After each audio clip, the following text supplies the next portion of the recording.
This is the end of the West Coast leg of this tour. We've had a great time coming up the West Coast. We had Phoenix featured. Did you guys see Destiny versus Mr. Beef? How many of you saw that? that was incredible. Mr. Gibbs, yeah. And then we got to LA. Two venues kicked us out of LA, and then we eventually found a venue. That was a lot of fun. Yeah, we were in San Francisco, Portland, and now we made it to Seattle to see you guys. Thank you all so much for being here, by the way. This is absolutely impossible to do if there's not support, if people don't want to come out and see it. So please just round of applause for yourself for making this happen.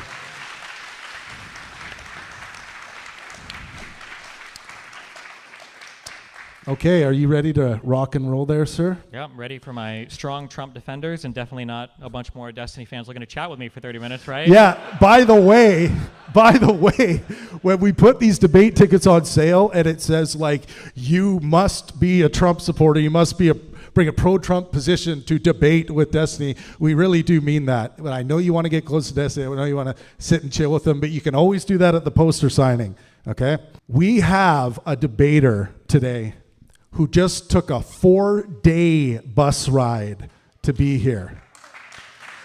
4-day bus ride. It takes a lot of courage to come and debate with Destiny, who's obviously one of the best in the world, on a topic like this, in a setting like, he nods. Can you imagine that? In a setting like this, it takes enough guts, but 4 days on a bus, I don't know. I'm not sure I could do it. I want you all to give a big round of applause and cheer on Armando! Armando! All right.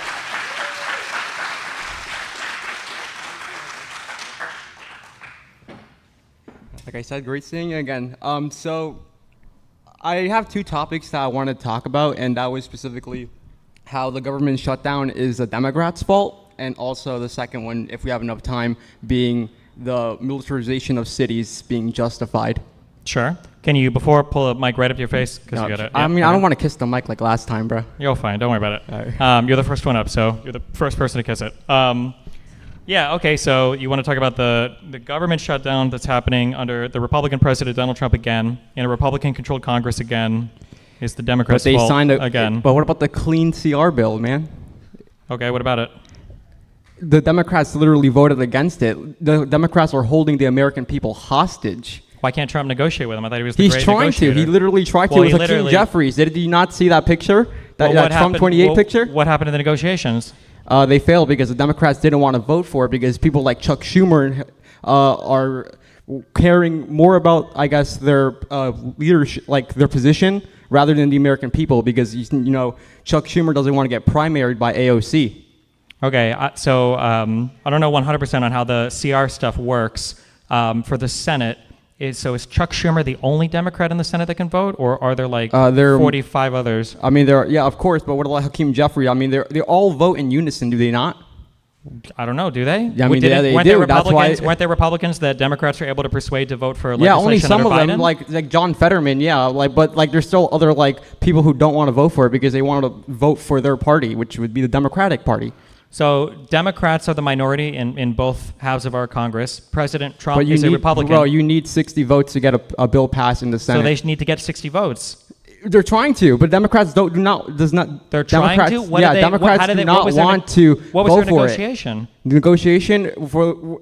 Well, first there was a clean CR bill, and then the second one, the Democrats proposed another one, and that one also failed because they want to have provisions for illegals. They don't. They do, actually. For how? So basically for reimbursements, so when an illegal goes to, I guess, an emergency room, the federal government would have to, I guess, reimburse the government. Not the government, the hospital, sorry, misspoke. So that's basically paying for illegals to have free health care. Hold on. You're talking about an emergency room visit. Yeah, but you understand that the federal government is gonna literally reimburse the hospital. Who pays for that reimbursement? Just curious. They're legally required to treat people. Who pays for that reimbursement? Just curious. Who pays for it? Don't avoid the question. Come on, who pays for it?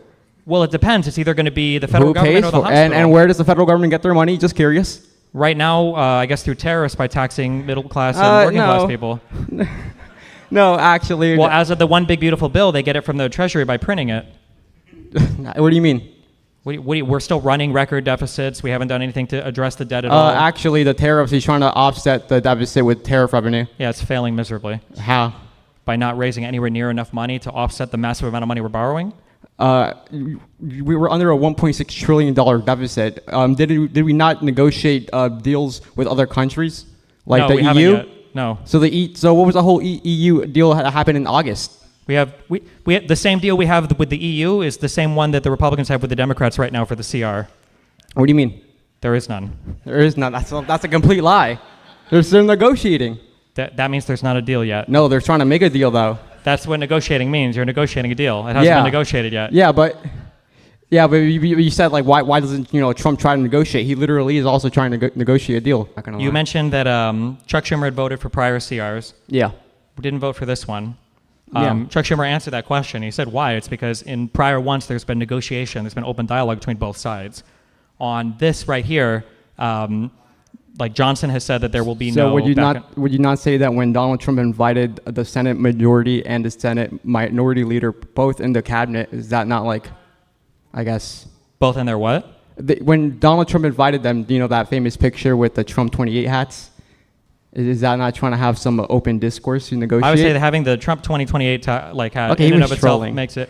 Well, then he's trolling. Well, now the government shut down, so it's his fault. No, it's not his fault. It It's the is his Democrats' fault. fault. It is For his holding fault. for It's not his voting. fault. No, it's Why the would you troll? Democrats' Why fault. would you troll during a meeting if it's so important to keep the government open for the American people? Why troll in like arguably one of the more important meetings you have relating to funding the government? Because why not? Just fucking. Why not? Because now the government shut down and now No, he has to eat it. you're saying just because he's trolling, that's shut down the whole government. That's like so disingenuous. Well, no, the government shut down because the Republicans aren't negotiating anything with the Democrats. They're What trying to. What did Trump say he was willing to give? Mike Johnson says he's open to, and also like I Trump said, say? Donald Trump just last night saying that he's open to negotiate. You said they had that meeting. What was Trump willing to give in that meeting?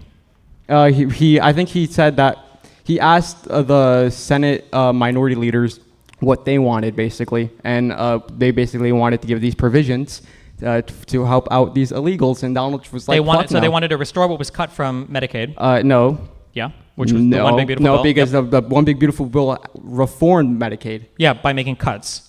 For people who were undocumented. No, people who are undocumented can't yes, get they Medicaid. were.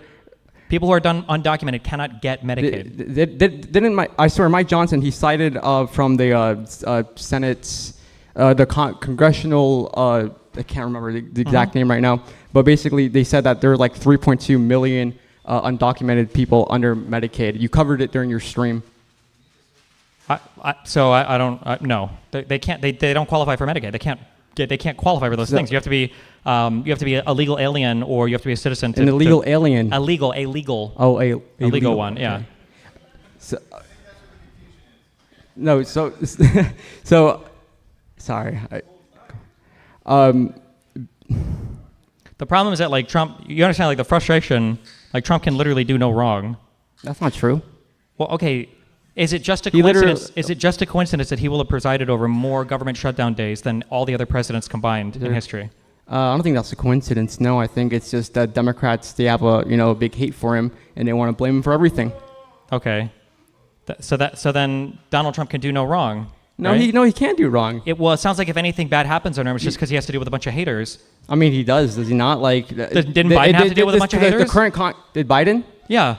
Yeah, he did. But so why was he able to pass not as much as Donald Trump. I mean, you have the entire country, fucking rallying against him with no. You don't kings. think didn't Biden at one point have literally two special counsels one against him, one against his son while he was in office? And didn't Donald Trump literally have like 4? No, all of them were dismissed as soon as he came into office. Yeah, because he beat the case. No, he didn't. They were dismissed because he was elected president. No, that's the one case that was tried, he lost. That's where those 34 felony convictions come from. Didn't Jack Smith dismiss it? Because Donald Trump came into office, they had to. They had to. Well, okay, so you're saying that when he's out of office, they might like bring it up again? If he survives that long, I don't know. He's old. Come on, man. But at some point, we have to say, okay, well, do you at least acknowledge Donald Trump is a really bad negotiator? Some things. everything. Not on everything. I mean, the whole Ukraine thing right now, it's just a big Pretty flop. bad, right? Yeah, it's pretty bad. Israel, Hamas, that's pretty bad, right? Yeah. Okay. Well, actually, I think we're trying. Yeah, we've got the 47th peace deal lined it's up. not even because like of Trump. It's because he's like cucked to Netanyahu. It's because he what? He's cucked to Netanyahu. A little bit, sure. Yeah, But, like- because Netanyahu is holding him like he's like his handler. Well, no, I think it's more that just Trump is an idiot and thinks that Israel's I popular mean, with did you old see people. that picture of like Donald Trump, pulling out the chair for Netanyahu? Maybe, but then there's also the picture of Netanyahu having to call and apologize to the Qatari leadership. Yeah, but like that was because they just wanted to negotiate this like I guess peace deal. Sure. That's Okay, so happening. if Donald Trump is a cuck for some people, Donald Trump hasn't done anything with Ukraine, Russia. We have another government shutdown. The two things, arguably, that Donald Trump could have taken credit for, one would have been the Abraham Accords, which was supposed to be peace in the Middle East. Seems like that's not working out. Yeah. And then the other one would have been the renegotiation of NAFTA into the U.S. Mexico-Canada Well, free trade to be agreement. quite which honest, is, when he came into office, he actually wanted to get rid of NAFTA. He was, he said American. why didn't he get rid of it? He said, well, because he had to play in politics. You have to, I guess, make some compromises. So that's why he didn't entirely get rid of it. He reformed it. But when he first came into like the political scene, he said, Americanism, not globalism. He was one of the people who championed to get rid of NAFTA. But like I said, you have to make so now compromises. his renegotiation of NAFTA is blown up due to the crazy. What do you tariff. mean as blown up? You said that last time. What do you mean? As in, like, Canada and Mexico fucking hate us now. We don't have a good trade relationship with them, and we backstabbed blown them. up. What? Blown up as in we had a an actual trade deal, not the ones that Yeah. are on Truth Social. We had a real trade deal with both those countries, and now we are tariffing them with no cause. Well, like I said, there's reasons why we're tariffing them because of the fentanyl that's coming that's in from blowing Canada, up the trade and also, relationship. That's you think we're tariffing Canada because of fentanyl? that's what Donald Trump said. Did he I not? know that's what he said. Do you think that's why we're tariffing them? What? He also said he would solve Ukraine-Russia on day one and Israel-Palestine on day one. Well, he said in 24 hours, but not which 24 hours. Sure. So we could do like a Genesis chapter 1 reading of What? like how long is a day for Donald Trump deciding stuff. But yeah, so it seems like the great negotiator has not negotiated anything that's lasted. Well, no, the one big beautiful bill, he negotiated that, got that passed. He did do that, although now Okay, so he negotiated something. he did, but it was a betrayal of all the things that he promised. Like How was it a betrayal? Because he promised that he would find waste, fraud, and abuse in government and cut it. That never he happened. Doge tried was a complete Doge. I mean, Doge Yeah. was a flop, but it was good. a total flop. And then the one big beautiful bill had a massive increase in the debt ceiling, and it's more deficit spending and more borrowing from the Treasury. Well, that's to help out, I guess. It trickles down when you have these tax cuts. It what? It trickles down when you have these tax cuts. Yeah, that's called Keynesian economics, and Republicans champion against that for years. They don't like deficit spending by the government because they think it causes inflation and ruins. I don't think it's deficit spending. I think they're cutting some resources so they can allocate it to different stuff.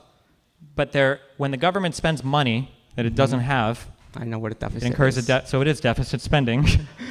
Well, I think they're cutting some programs and they're reallocating those Yeah, resources. but on the programs so they cut, they're still running a huge deficit. They still have to borrow more money to spend. Like what? Like USAID? I mean, we cut that. Did we not? $50 billion. That saved $50 billion?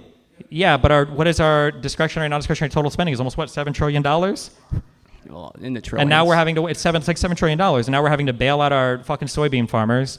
Now we're having to bail out Venezuela or Argentina. I mix these two up. I'm sorry. Fuck South America. Okay. Now we have to bail out.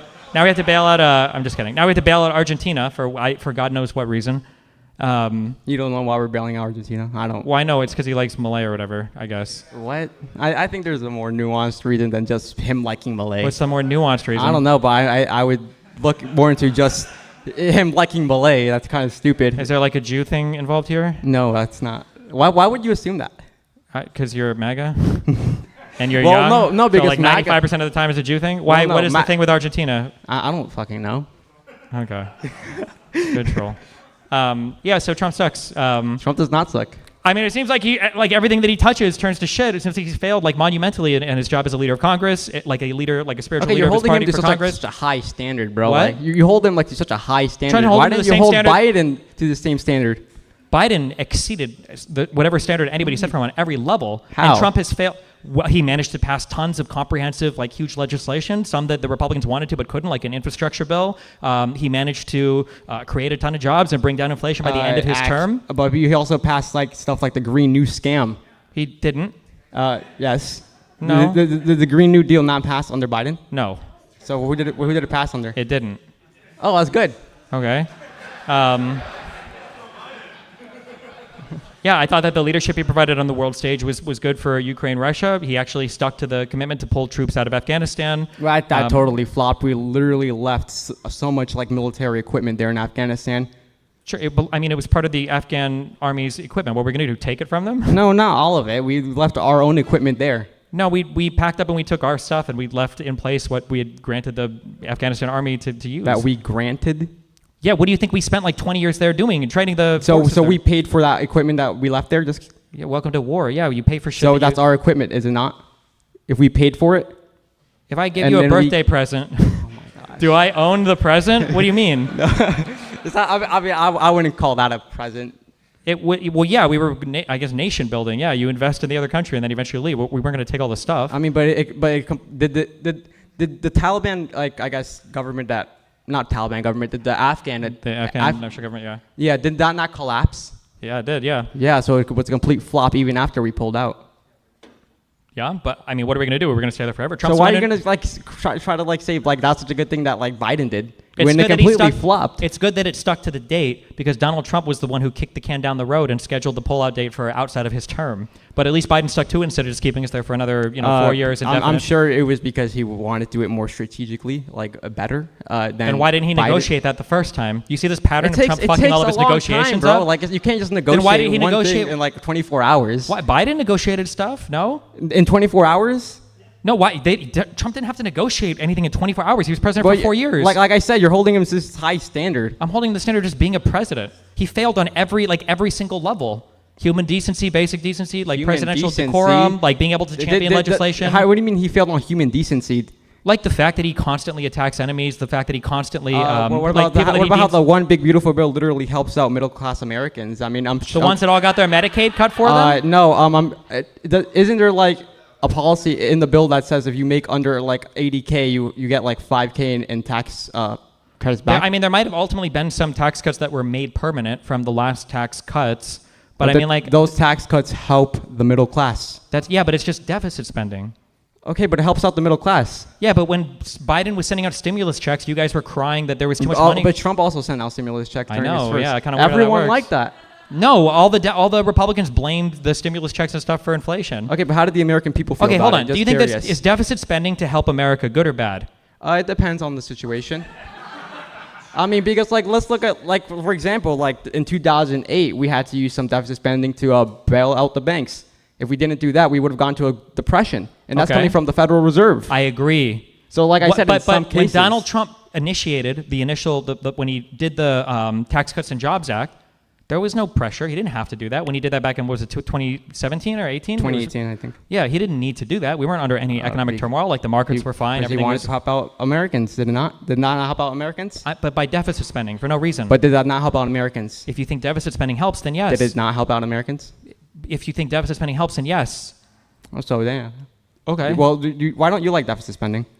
Well, I mean, I don't think deficit spending is necessarily bad, but you probably have to have like a control. I don't know why you're giving me that face. Republicans are the ones that freak the fuck out every time Democrats deficit spend, even though these motherfuckers spend like a white woman at JCPenney's. Like the Republicans spend like fucking crazy. What about when the Democrats were literally giving billions of dollars to Ukraine?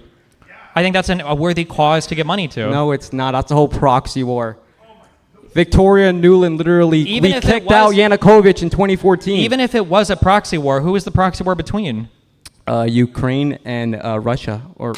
Wait, that's not a proxy war. That's just a war. But America. But basically, the reason why America is involved is because the whole war is about like which sphere of influence Ukraine would be under. Sure.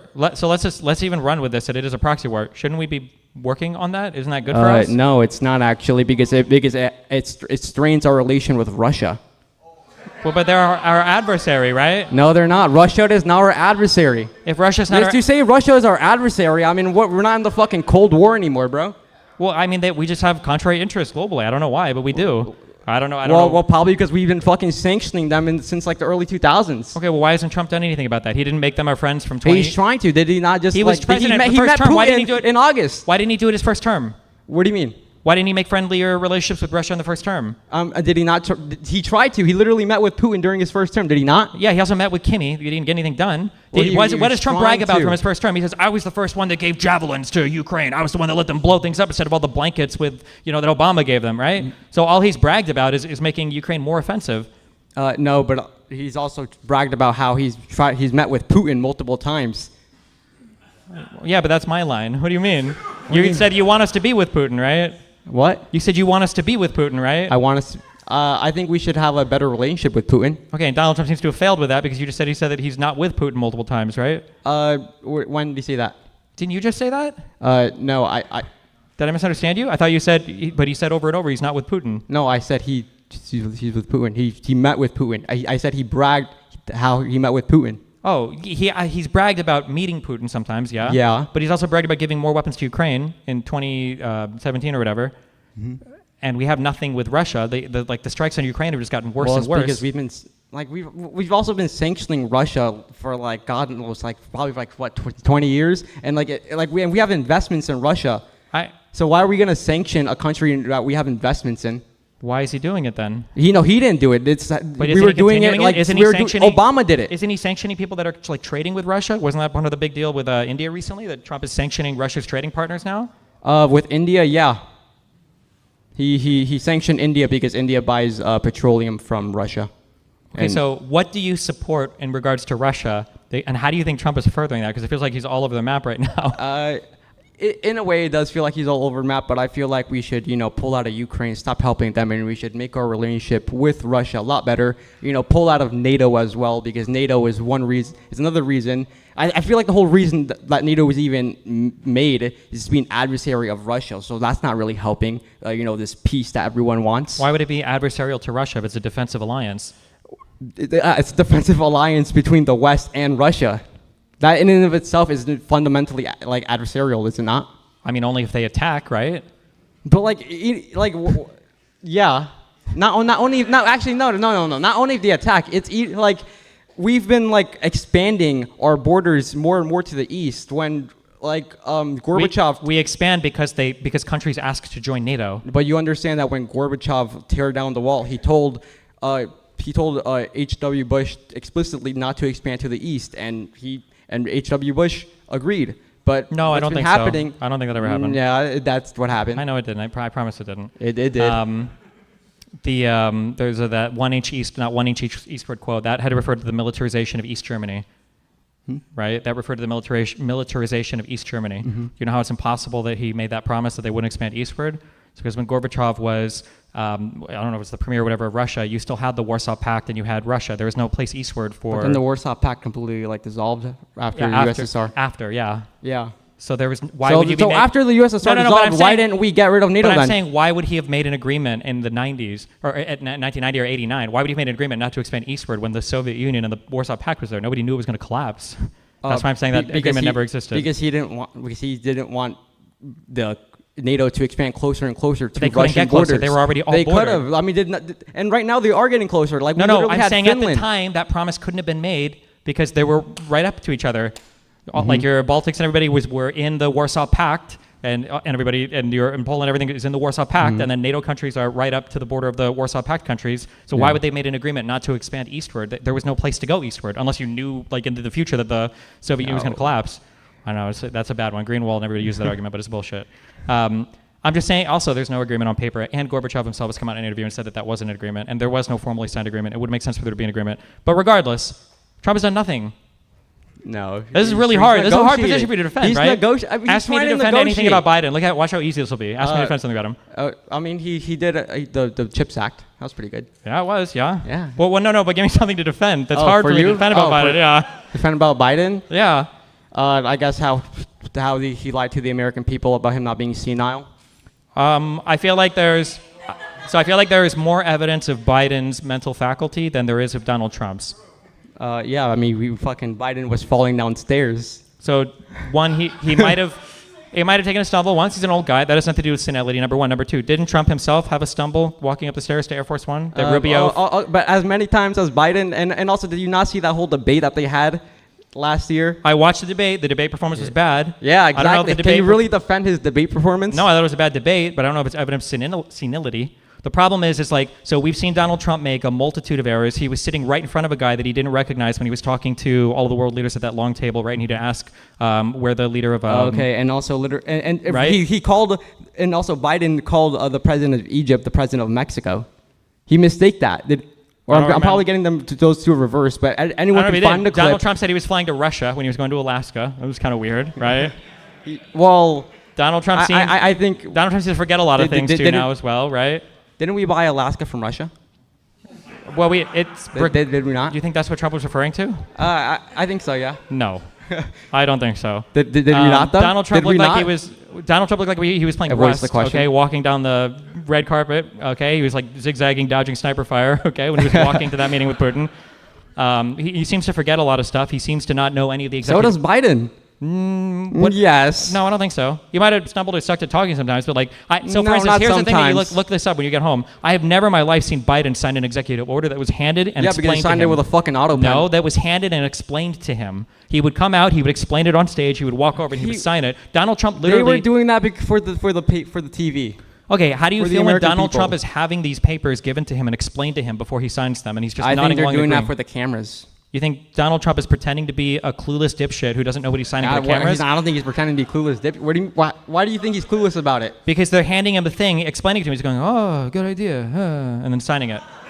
I mean, what's wrong with letting the president know something he's about to sign? Because they're his executive orders. He should probably know what's in them before he signs them. Yeah, that's why they're explaining it to him. Okay, so... Stephen Miller is probably running the White House more than Trump right now. I don't know about that. You're laughing. You know it's true, right? That's a hard one, right? Yeah, like this is the issue. You don't have a... I promise you that when you do, assuming our country still exists in 10 years, if you do Republican debates, they will be much easier than this because it is just a totally indefensible president. And every time you try to defend anything, you have to engage in the craziest mental gymnastics to make any of it work. It's really difficult. You think I'm doing mental gymnastics right now? Yeah, of course. How do we explain the fact that this guy's presided over more government shutdown than every other president combined? Because the Democrats hate him. Yeah, it must be because of all the haters. Yeah, it literally is. Meanwhile, if I point to the biggest haters in the universe were the Republicans under Barack Obama, it wasn't even close, the level of hate. I mean, well, because, you had people like John McCain who were like unifiers. Okay. Yeah, so that's why it was a less John tense McCain situation. was a unifier, and he was the guy that objected to Donald Trump's vote to pull the ACA completely. Remember that there was a gasp on the floor? Yeah, he killed the bill. And that was the unifier. How did Trump bungle that one? What do you mean? How does he not have any? How can he not do anything effectively as a leader? Well, Donald Trump can't lead. He got the one big beautiful bill passed. That's doing something. Barely, but I mean, barely. He managed to pass a thing in the same way that if somebody asked me to cook dinner and I ordered McDonald's, technically I got the job done, right? No. Donald Trump came in. That's such a weird analogy to have. Okay, well let's see. Did Donald Trump promise to lower the deficit and the debt? Yeah, the Doge. So failed that with the one big beautiful bill, correct? Because it's raising the debt ceiling. Yeah. And borrowing more, and the deficit is increasing. So he failed that. Doge didn't really find waste, fraud, and abuse, despite all the... No, they did. We were sending fucking condoms towards Gaza. Do you not remember that? We were sending what? Condoms to Gaza. I think it was like Madagascar. Oh my God, no. So we were sending condoms to Madagascar. So much better. Well, it's part of our USAID program, yeah? USAID? Yeah, USAID, yeah? I'm glad we cut that. That's complete waste. Why is it a complete waste? The condoms to Madagascar? Why are we sending condoms to Madagascar? Do you think that we might have a vested interest in preventing... Why are we sending condoms to Madagascar? You're not really answering the question, They Destiny. prevent the spread of the transmission of sexual diseases. And that's the American taxpayers' responsibility?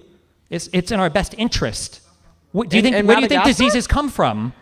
What do you mean? Oftentimes they can come from poorer countries that don't have the same sanitation, they don't have immunization, they don't have the same level of hospitalization. Diseases can manifest in these places, and they don't respect borders the same way that we might want them to. So if there's the whole transmission of the Omicron variant, I'm pretty sure the idea was that bounced around in a whole bunch of immunocompromised people. No, the whole Omicron was complete bullshit. Okay, I forgot. I'm sorry. I can't use the COVID example. Diseases can come from poorer places. It's good sometimes to have a hand in helping the population, and it spreads American influence. It spreads American goodwill. Like, it's a worthy mission, and it's considering all the other money we spend on shit, it's relatively cheap. So you want your tax money to go towards condoms in Madagascar? If that part of the broader mission yes or abroad, no? yes, yeah. Yes. Yeah, that's complete waste. How is it a complete waste? Because we don't need to do that. That's not in our best interest. An easy investment in preventing the spread of disease in other countries. Because the HIV is totally going to come back from Madagascar. I mean, it spreads. Stuff spreads. What do you mean? Yeah, because it's totally the fucking 80s. Because what? It's totally the 80s. No, HIV is not like a problem anymore. There are other diseases that can. There are other diseases that can spread as well, right? It's like such a big I guess what? Jump to imagine that? Like, don't we have issues right now with antibiotic resistant like syphilis and gonorrhea? Like, these are issues that, like, across the world, people are a little bit worried about. If you can prevent the spread of some of these diseases in some places, it kind of helps everybody. Mm-hmm. And if we can have such an easy way to influence the world, like, why not? Yeah, but I don't want my tax money to go towards that. Why not? Because I don't want fucking. I just don't want. Do you think that our money should help anybody? Are you religious? I think it should help Americans. Are you religious? Not really. Okay, do you think that you have any obligation to help somebody if you have like a disproportionately wealthy ability to do so? I think we should help out Americans. We do help Americans. We do both at the same time. Yeah, Americans. But helping other people America. Also helps Americans, right? It gives us a better view around the world. It allows people to have, like healthier stuff in their country, which prevents blowback, to our country if it's like the spread of diseases. It gives us more influence in places. Like, aren't these all like good and easy ways to build influence that doesn't involve like nation building or wars or bombing people or anything like that? No, I think it's complete waste. Okay. You keep saying like my tax salary. Do you even pay taxes right now? Yeah, I have a job. Okay. So yeah, I don't worry. Called off to be here. All right. Do you have a final topic you want to quickly chat with Stephen about? Let me think. Or are you good? I think. Well, I mean, like, okay, hold on. We are in a tremendously wealthy nation, the wealthiest nation on the planet. Yeah. Mm-hmm. Okay. Yeah. We want to have a positive rapport with other nations. That's in our best interests, right? For other nations to look favorably upon us, right? Depending on the nation, yeah. What do you mean, depending on the nation? I mean, like, would you want like a nation that's like run by a dictator to look favorably towards us? I mean, you yourself said that you want Russia to be friendly with the United States, right? Putin's not a dictator. What? Putin is not a dictator. Yeah, in fact, no, I think Zelensky is the dictator. No, he's not. Yes, he is. He's literally kidnapping people off the street and then forcing them to like be in the military. That's called a draft or conscription. Yeah, okay, buddy. So would you want to get drafted in the military? I mean, it would depend on the war. What if the person who's getting drafted does not agree with it though? Like most of the people. Tough shit. I mean, what do you mean? You have to be Okay, so then what if you don't agree with it then? I mean, it would depend on the war. So then tough shit actually, because no, you'll get drafted either way. Then I'd fucking leave the country, I guess. What do you mean? I mean, we can talk about like they're being invaded by a neighbor. If Mexico and Canada decided to host like a joint invasion of the United States and I had to be drafted from my country, then fuck it, I guess sign me the fuck up. Invaded by a neighbor? I think the Luhansk region, which is primarily Russian or ethnically Russian, wants to be a part of Russia. So I don't think it's an invasion. So, one, you don't get to just want to be a part of another country and then secede, number one. Number two... Well, Ukraine was literally a part of Russia for like 500 years and even before that. Okay, and the whole southwest of the United States was part of Mexico, and there's a lot of Mexicans that live there now. Do you think that should go back to Mexico? What do you mean? No, they lost that shit, and also they sold it. They sold that land. Okay, these are deeply unserious arguments, right? Ukraine was a country from '91 onwards. Everybody recognized it, including Russia. They can't take it back. Onwards. That's time moves in one direction. How long was Russia a country before that? I don't know. The empire of hundreds of years. Yeah, thousands. Yeah, exactly. Yeah. So they have more of a, I guess, legitimacy towards Ukraine than fucking whatever Ukraine is now. Okay, so if there are a couple natives outside that want to take over the government because they think that Native Americans have been here longer than the colonizers. Well, they lost it. So tough shit. Okay, and the Soviet Union collapsed, so they lost all of their, Warsaw Pact countries and their Soviet Union bloc states. So. Yeah, because we gave it up. No, because we gave it up. They gave it up. Yeah, because it collapsed, right? Yeah. So Ukraine was one of those. They're a country now. They have their own borders. Russia doesn't get to take any of that. And if they do? What? And if they do? Then people should stop them. No. Okay. Do you think we should have intervened in World War II? We were forced to intervene when we got attacked by Pearl Harbor. We weren't forced to. We didn't have to. Pearl Harbor. So that didn't make us have to. What do you mean they didn't make us have to? Did Japan, Nobody would force us to go to war. We could have just bombed Japan. Japan bombed us. I understand they bombed us, but so then Congress declared war. Yeah, but they didn't have to. I'm asking Yes, you they if we should did. have. No, they didn't. What do you mean? It's not like they have to. We're not just gonna get fucking bombed by another country and let that shit slide. Okay. So then there are times where if we get attacked, we have to respond, right?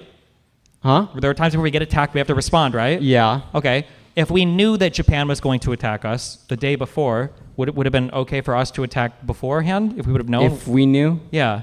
If that would have been a preemptive attack, then yeah. Okay. So then why can't we play that logic out a little bit further and try to preempt situations around the world that would be catastrophic? Because to the US difference interests? is with that example is that we didn't know that we were going to get attacked before. This was a complete surprise.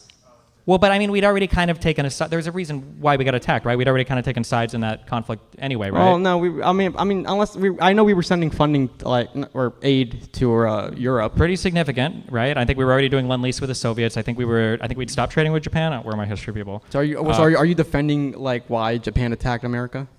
Well, I mean, I think they had reason to, sure. They had reason so then we had reason to attack them back, and that's why we declared war. war. I agree with that. Yeah, of course. Yeah, I'm not going to so disagree, but I'm saying that we should probably be not as short-sighted to say that if Russia is invading countries in Europe, that we probably have a very big interest in not allowing that to happen, because that's eventually going to spill over into everybody just deciding they can invade people again. So you think there's going to be a domino effect?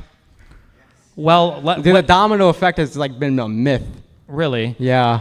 Okay, well, it seems like they messed around in Moldova, okay, after 91. They did the huge thing in Georgia in 2006 or 8 or whatever. I don't remember, 2006 maybe, under Bush? 2008, I think. No, 2008. No, I think it was under Obama. It might have been a little later. It was- But they went into Georgia, they took some territory, They and invaded they in came back. 2008. And now they're in Ukraine trying to take some territory and run it back. Oh, why? yeah, because Ukraine is going under the sphere of influence of the West. So? That gives them the right to invade them? Yeah, because would you really want for example, Mexico to have a defensive treaty with a country like China, when it's literally right under us? Would that make sense? Russia's already neighboring NATO states. Yeah, and that's a threat to them.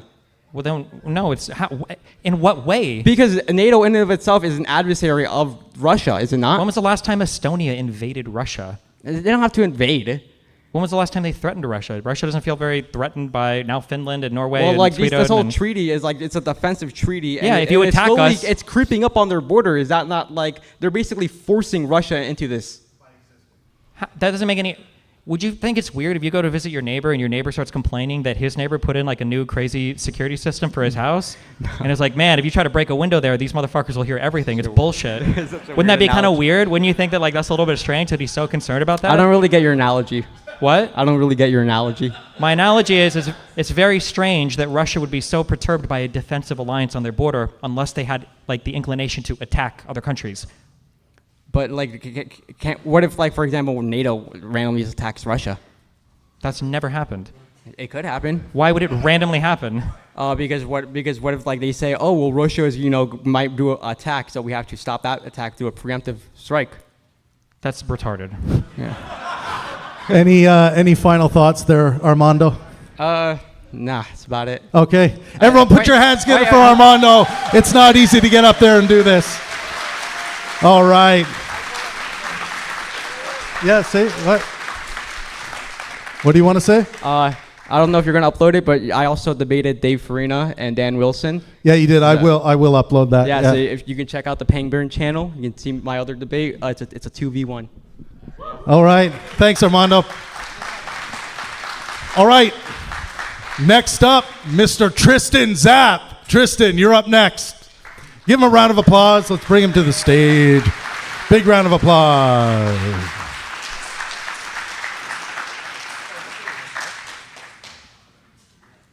Oh, I'm gonna have to get used to the way this microphone is. Good like this? Yeah, nice and close. Yeah, you All can right, be cool, pretty cool. close to it. Yeah. Okay. So I debated you last time in NYC, and that was a fun little back and forth. I'm hoping to kind of continue that energy here. So what I'm aiming to as an opening topic first is about the censoring of Jimmy Kimmel and him getting fired, and why that's a supported initiative, and I agree with that. It's the first topic I want to hit on. Second topic I want to hit on is the fact that it's a good idea to return American manufacturing back to the United States of America. And the third topic I want to hit on is the fact that I think that the Supreme Court's ruling on President Trump's immunity was justified. So that's kind of the way I want to go through them. Easiest one first is, and I think this is like pretty straightforward, I don't think you can argue that Jimmy Kimmel's censoring wasn't justified. He was spreading misinformation live on air. Okay, I know a lot of people were complaining about the fact that it was related to Charlie Kirk's death, and that's what you keep hearing on the conservative side of things. They keep drumming on and on about it.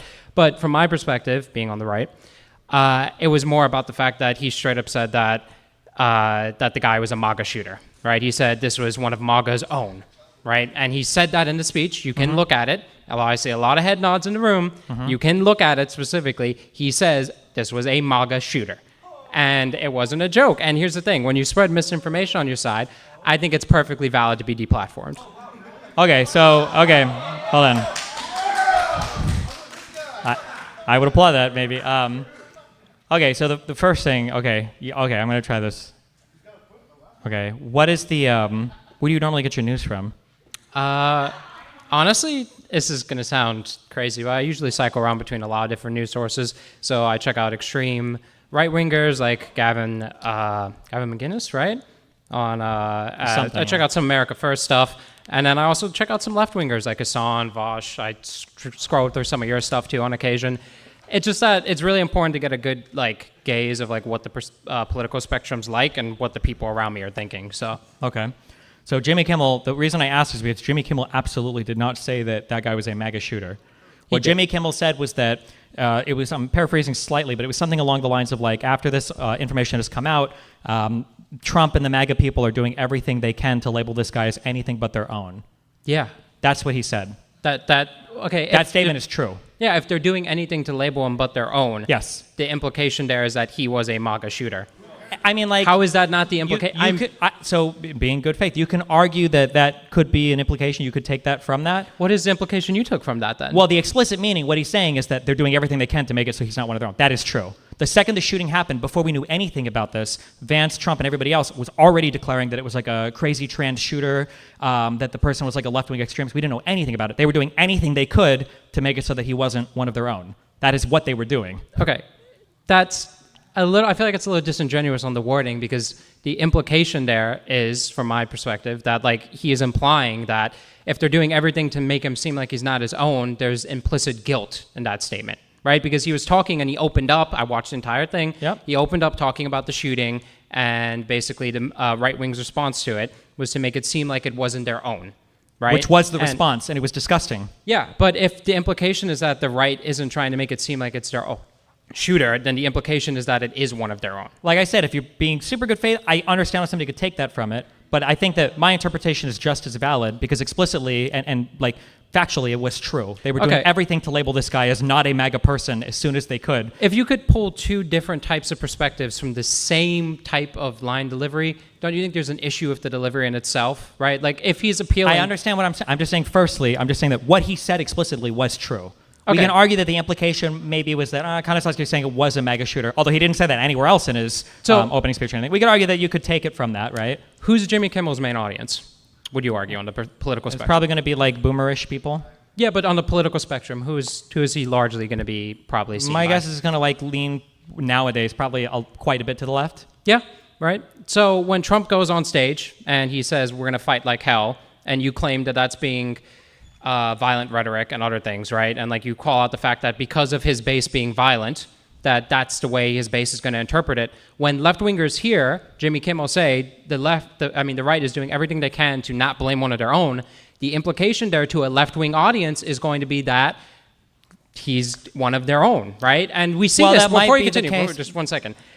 The headlines you see from the left and prominent people that are tweeting left and right, or at the intro of it saying, this guy grew up in a Mormon family, he's a right-wing shooter. That was a prominent, narrative I never heard on the it. left. I don't think I saw any major publication say that he was a right-wing shooter. I'm not saying major publications. I'm talking about... I can't speak for all of the randos on Twitter that you guys love to obsess over, but no major publication said that he was a right-wing shooter, but there was a lot of information that if any of it had been any different, you guys would have been screaming it from the rooftops. If this guy came from a far-left libtarded household, if this guy came from like the school of like transgender, if this guy came from whatever else, then it would have been like every single thing you guys would have screeched. But it was kind of strange that it was like a shooter who seemed relatively normal. It was a white dude, came from seemed like a conservative household, a very conservative household, went to, you guys love it, he went to trade school, so he didn't have a chance to get fully radicalized in college. Like all of these things are true. Also, and now we're not talking about or hearing about much of it anymore because it seems like nothing came out to show that he was like the hardcore left-winger that they wanted him to be initially. So yeah, I mean, all I'm saying is that if we could argue, right?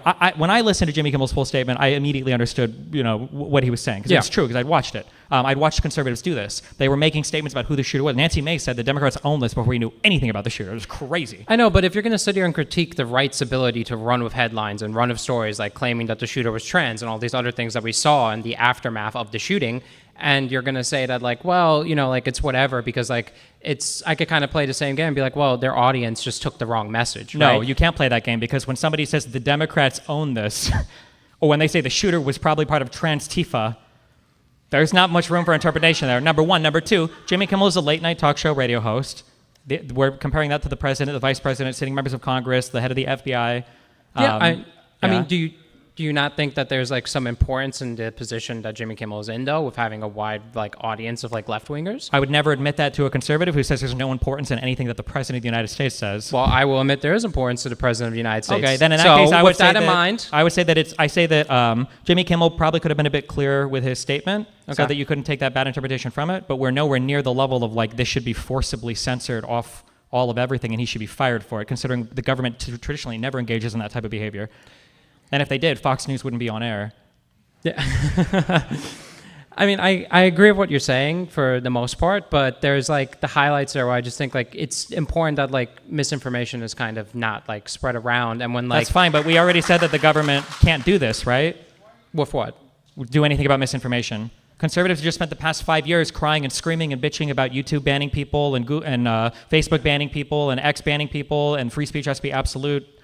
So now the government is going to... Also, this is, as much as conservatives hate to talk about it, this is also why decorum and the speech of your president is important, is because, for me, I'm a reasonable person. I'm an American citizen. When I see that my, conservatarded president has been screeching and screaming about people like Jimmy Kimmel and Steve Colbert and these other guys over and over again, and then I see him move to deplatform them when they say something, well, in my mind, I think any reasonable person go... kind of looks like government censorship, especially when he's pointing to two people that have gotten canceled that he politically hates, and he's calling for more next. I mean, I kind of agree with you, but then, I mean, wouldn't you argue like the deplatforming of like Trump on Twitter would be a form of government censorship? No. Why not? Because the government didn't push for that. Twitter did. But like when it comes to like, and MSNBC, I'm not sure actually who Jimmy Kimmel is hosted by, I forgot. But like when they push for it, they're a private company. How can it be government censorship? Because the reason why they pulled his show was because the head of the FCC was talking to all of these huge, not conglomerate, not corporate, what's the word I'm looking for? Huge syndication networks, Sinclair, and there was one other large one, saying that he might consider pulling their licenses or whatever if they continued to run Jimmy Kimmel's show. Well, I mean, if they took the interpretation that I did, because he wasn't very careful with his wording, and they felt like he was spreading misinformation online, then I feel like it's justified for the FCC to intervene in the type of a situation, because I think misinformation crackdowns are something that we should push for. I don't think you believe this statement. I do. So you would be okay with the government, would you be okay with the removing of the entirety of Fox News after the Dominion lawsuit stuff? Certain portions of it, yeah. The entirety, the whole thing would have to go. The whole network was certain complicit. Hosts, for the record, certain hosts... It was basically like 7 hosts and all of the Fox execs were all implicated in that lawsuit. Certain hosts were fired, right? So we had Tucker Carlson. Tucker left. They left, but basically the implication is they were removed. I mean, if you cost a company like several $1 billion, the implication is that you were given a package to leave, right? Maybe, like sure, maybe, yeah. Well, I mean, that would be the implication. But it's not like they announced this publicly. This is why he left, and he didn't have any accountability for that. He just left probably with the golden parachute and then has his own little media career now. But he was the only one. But there were like 6 other hosts, Pereiro, Sean Hannity, I don't remember. These kids have the wackiest fucking names. But there were so many of these hosts were implicated, and then there were a lot of the execs and senior execs that were implicated as well. Like when the misinformation is that pervasive on your network, it feels like half the network should go. I guess to some point, I think I would be comfortable with certain chunks of Fox News either being axed off or like completely removed, or hosts getting fired and replaced, because you can't really have proper dialogue with other people in a space that's like heavily filled with misinformation, which is why I feel so strongly about the Jimmy Kimmel example, because like if the FCC took the same opinion I did, which was that, hey, this kind of sounds like he's implying that the shooter was MAGA, and he's spreading this to his mass audience of like left-wingers, I think that's like harmful to the general discourse around it, because now you have people on Twitter, now you have people on Twitter going, oh, like Jimmy Kimmel said, like, you know, the right's trying to cover for one of their own. You know, I mean, it's like, nobody yikes. was saying that on Twitter. Well, I'm just, are we really? Correct. No one was saying that on Twitter. No one on the left was saying that. No, it was the right saying that the left was saying that. Just like the one, who's the fucking white girl that they did the Nazi or whatever, with the jeans? Sydney Sweeney, yeah. Like when conservatives were saying that like Sydney Sweeney was being protested by all the liberal, nobody gave a fuck about that. No one on the liberal side cared about the Sydney Sweeney ads. It was for the record, they did. No. I mean, you could look at okay, so this is an issue I have. So the way that you're separating out the like people on Twitter, and for the record, I've heard you say multiple times in different clips that Twitter is becoming more and more reality. Mm-hmm. And it's a little difficult for me to hear you try to separate yourself from Twitter all of a sudden during the middle of this conversation when I've heard you drone on and on and on again about how the right and the Twitter connection is causing negative like backlash to a lot of the political spectrum. When the same thing's happening on the left, and like it's a slower burn, obviously, because I think the left is a bit more tame than a lot of right wingers. But it is important to note that like that is a serious issue, and that's right in front of us. And if you're going to sit here and like try to distance yourself from that, I feel like I don't know how those two things can exist at the same time. Yeah, so very easily. When I say that Twitter is becoming more and more like reality, what I'm saying is that the stuff on Twitter is having a greater consequence in reality. But the reason why it's having a greater consequence in reality is because Republicans are showing people left-wing Twitter like that represents reality. So when somebody tweets something, now a Republican in real life is altering his vote based on what conservatives have shown him exists on Twitter. Okay, but when Jimmy Kimmel spreads something that can be deemed misinformation, heavily considered it by like a left-wing audience, it becomes like very difficult to kind of like not say that being spread and rotated around. I understand what you're saying, but it's like it's hard for me, even if I were to buy into your framing completely, our own administration lies about so much stuff. It's hard for me to take them seriously when it comes to deplatforming Jimmy Kimmel. I mean, do you understand? Jimmy Kimmel was not deplatformed for misinformation. I know, because a lot of right-wingers were arguing more on the side of the fact that they just don't like him. They don't like him. Yeah. Trump had a thing out for him. They don't like him. So the whole conversation, even I've kind of bought into the red herring of even having this conversation. He wasn't deplatformed for misinformation. He was deplatformed because Trump didn't like him. I mean, you can argue that, right?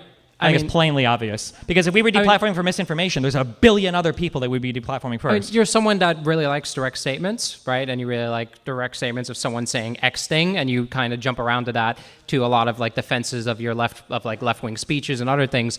But when you're doing that, like in hindsight, like when we're talking about like Republican speeches and Republican words, I find it like a little difficult to kind of believe that you can like run the same defense. You know I absolutely could. So I don't like to do the individual statement thing. I like to look at things like holistically. I think that people that live in quotes, I think, are oftentimes liars.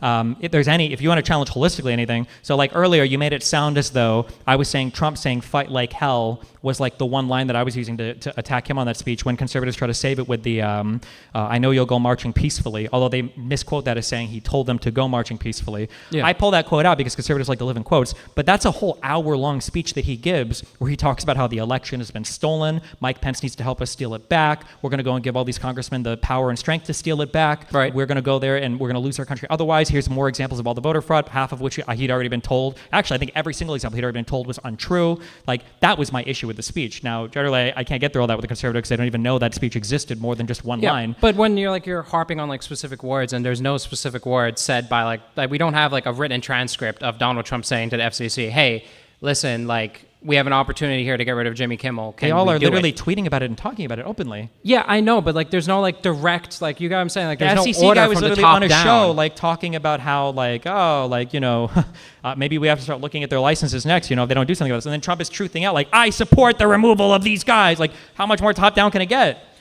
I mean, actually, here's a question. Can you think of a single thing in the entirety of the Barack Obama, Bill Clinton, or Joe Biden administration where a statement like that was made? What? Like what? That where the president of the United States is celebrating or advocating for the removal of like somebody on like a mainstream media network like that? Not really. Yeah, so it's unprecedented. I mean, I'm not going to like disagree with the fact that it is unprecedented for Donald Trump to push for the removal of someone, right? Okay. If I'm going to like buy into the idea that it like is under his administration, right? Well, no, wait.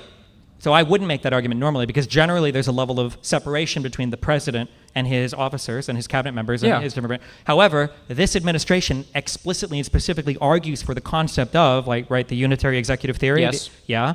So that separation doesn't exist theoretically, and we know that it doesn't exist in practice because Donald Trump literally orders around his cabinet members and tells them what he wants them to do. Okay. So now he has a much bigger buy-in to what's going on with all of them. We see him truthing out the same. Trump has never... See, the frustrating thing, too, is that, when you're fighting a... I'm not saying you're necessarily... I don't know if you're conservative, but when conservatives are fighting against Democrats, okay, and they're saying, we think that Biden directed Merrick Garland, and it's there's no evidence of this at all. And they're like, what about the one leak story where Biden said that he was mad or whatever? And it's like, okay, yeah, he's allowed to be mad, but he's not directing him. It's like, well, what if that was an intentional story that was leaked in order to pressure Merrick Garland? Well, then that was the worst story ever because one, nothing bad happened to Merrick Garland, and two, Merrick Garland dragged his feet on fucking everything. Yeah. And the only thing that was fast out of that DOJ was the special prosecutor against Biden that came out with the her. Right. No, that wasn't her. That was Durham, I think, right? Durham, yeah.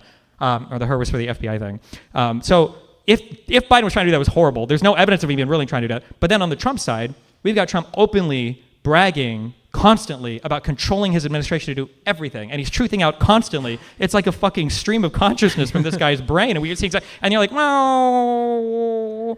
I mean, it's just that usually when it comes to democratic proceedings, right, I wouldn't expect the president to say, I'm going to war if I ran, and then the chief of the Secretary of Defense replying underneath that thread going, yes, Mr. President. So I feel like relying off of Twitter and Truth Social. Wait, well, I don't understand what the reference was. But this is what I'm going to. The fact of we're talking about the fact that there's an implication that there's, because he's lampooning it all over fucking Twitter, that his FCC leader, his executive of the FCC, is looking at that and going, yes, President Trump. I feel like we don't do that for most things in general. We don't look at we Twitter don't comments for most things in general because I'm just saying for fine proof that an order. I feel like you have to have the president sitting there on his desk going da da da da, this executive order da da da da. I want this member of the head to do this and this and get rid of Jimmy Kimmel. I feel you don't like need you have a written to have order that for all of that. But then, I feel like we're just using Twitter threads. If we're using the speech of the president and then the actions of the people underneath him that are directly following the orders of his speech. Okay. So to run this through, in a hypothetical, Donald Trump says, "I'm declaring war on Iran tomorrow for whatever reason," right? Okay. And his chief of Secretary of Defense replies to that. Is that suddenly official? Is it suddenly official, or would he suddenly do it? Yeah, would he suddenly do it, and then would you then say that Donald Trump told him to declare war? Based off of a Twitter thread. Maybe not. It's hard because But this is what I'm saying. No, stop. It's difficult because for the commander in chief, we already have the authorized use of military force in the Middle East or whatever. So he kind of already has the authority to do that. Okay. So he does. Yeah. If there's any other example, then it's different. I'm not saying that these things are happening because he's truthing it. I'm just saying that as you see him truth it, you say everything. We can see where everything is coming from. Yeah, I just find it difficult to fully if there isn't a concrete link there. There is obviously overlap, right, between. Do you what think the that FCC Donald Trump talked to his FCC head about pressuring them to get rid of licenses or whatever to do something about Jimmy Kimmel and Stephen Colbert? I don't have any proof that he did, which is what I'm highlighting. Okay, but then in that case, then you can't have any beliefs about anything in office ever because you have no direct communication proof of every single conversation that's ever happened for any member. You have plenty of transcripts from the president. We have the, what the hell are they called? The National Archives in Congress. Yeah, but you don't have a record of every single thing. Almost everything. They literally take scraps. Joe Biden scraps of notes that he wrote down. Yeah, but we don't have every inside his car between him. Or in the, we don't have every single communication between him and his inferior officers or his cabinet members for every single thing he's doing. We don't read all of those. We assume that the government is operating in a certain way. I guess this is a good time to segue into the Supreme Court ruling stuff because... Sure. Well, just real quick, Trump is truthing out to Bondi, you need to go after these political opponents, and now we have crazy indictments on Comey. Do you think that Trump told Bondi, in personal meetings, hey, you need to go after Comey? I don't have any proof of that. Is okay, the thing. You know that he told Comey. I need transcripts, or I need to some degree Okay, this is not a level of proof I think you would ever expect for anything else. But let's assume you do. Trump told Comey, you need to end the investigation into me, and then Comey didn't. He fired him. Right. You believe that happened, right? Yeah. Okay, so we've seen records of him engaging in what even Mueller said is probably obstruction of justice. Yeah. So obstructing an investigation. So why wouldn't we think that he's directing his attorney general to go after people when he's truthing out? For the same reason, I wouldn't believe Mayor Garland was run by the Joe Biden administration to prosecute Trump. But because there's no direct proof. I want direct proof. I'm okay with agreeing if it did come out that he did pressure the FCC, and there's transcripts of it. And he's saying, "Listen, I hate Jimmy Kimmel. I really want him off air. Here's what I need you to do. I need you to say that you're going to strike the license and you're going to do this and this and pressure them to get him off. If that was the case, then yeah, I'd be like, okay, the executive kind of... The Merrick Garland stuff is not a direct comparison because, like, we can imagine... Then why bring it up? What? Then why bring it up? You brought up earlier as a direct comparison. What was I comparing it to? Like the situation about like... Oh, no, wait. I'm sorry. You're making the comparison, but I'm saying that the Merrick Garland thing wouldn't apply the same way here because we can imagine Merrick Garland taking the actions as the DOJ head that he is, that he needs to be taking these actions independent from Biden because we've got plenty of statements from all the parties involved saying Biden and Garland don't directly communicate with each other because it's improper. Biden himself believes that. He said as much. Merrick Garland believes that. He said as much. All the stuff that he's investigating, one, there was a special counsel that was appointed for this, so it wasn't even directly Garland's decision. A lot of it was for Jack Smith, right? And so we have all of this. We have no reason to believe it. We've got plenty of information for people saying it wouldn't happen, and we can totally conceive of the scenario like, well, why would this happen? Well, of course, he did a lot of crazy criminal shit. Like, it makes sense why this investigation happened. Meanwhile, an FCC head has never, to my knowledge, in the history of the United States, come out and said things like, we need to pull the licensure from these comedians that the president hates with no connection to anything the president is telling me whatsoever. And Donald Trump directs all of his other officers openly. He says it on Truth constantly. That's a pretty easy thing to believe. Donald Trump hasn't come out and denied. Donald Trump hasn't come out and said, oh, no, I would never. Like, wouldn't you say that? Like, oh, I never talked to the FCC head about, like, threatening anybody or anything like that. Yeah, but we know Donald Trump at this point just rolls with the punches at this point. Like, whatever is running headlines, whatever news, he doesn't really try to stake like a claim on anything because it kind of caters to he'll his base, deny right? stuff if he thinks like he's denied the Epstein stuff a ton, right? He's not rolling with that. Yeah. So I feel like the circumstantial, I feel like there's a ton of like, it's pretty obvious that he's directing his people around. I don't think he said you need to threaten to pull. He probably told. I don't even know if he would have talked to that. He probably talked to somebody and said we need whatever we can do to get these fuckers off there or whatever. And then people bring him ideas like, what if we do this? We could threaten, and they're like, yeah, fuck it. If you do that, yeah, do it. It's just like my issue is I can conceptualize a lot of worlds, right? In the same way where like Joe Biden, yes, has degrees of separation between his investigation, but very easily like degrees of separation can be used to like obfuscate the fact of like where the orders are actually coming down, which is from the executive branch, right? So. And you can argue that, like, well, he ran his administration differently. It doesn't mean that it couldn't happen, right? And my issue is like, I just want evidence. Yeah, right? That's what kind of comes down that standard of proof would never be achievable in any government because most of the time you're not going to have that direct communication. We can look at all the other actions. If Biden was controlling the DOJ, why was there a special prosecutor investigating his own document? We got more information about the Biden documents in his garage than we got about the Trump Mar-a-Lago stuff. Why would Biden preside over a special prosecutor that was investigating his son? Hunter Biden for how long? Like, what? Like, none of this makes sense if he's actually directing. For the record, it's not like that I'm trying to stake a claim on whether or not Mayor Garland. I'm just highlighting the fact that like there is a lack of like evidence to confirm Republican beliefs on that. And when I'm a conservative, I look at it, I go, okay, I can't like get behind that in the same way I can't get behind the idea that the FCC chairman was like jumping in on this to fire because like I need like some proof. Sure. Okay, so then just curious, so just one tangential claim, then we go to the next thing. Okay. You would never, ever, ever make the claim ever that Biden was ever senile, right?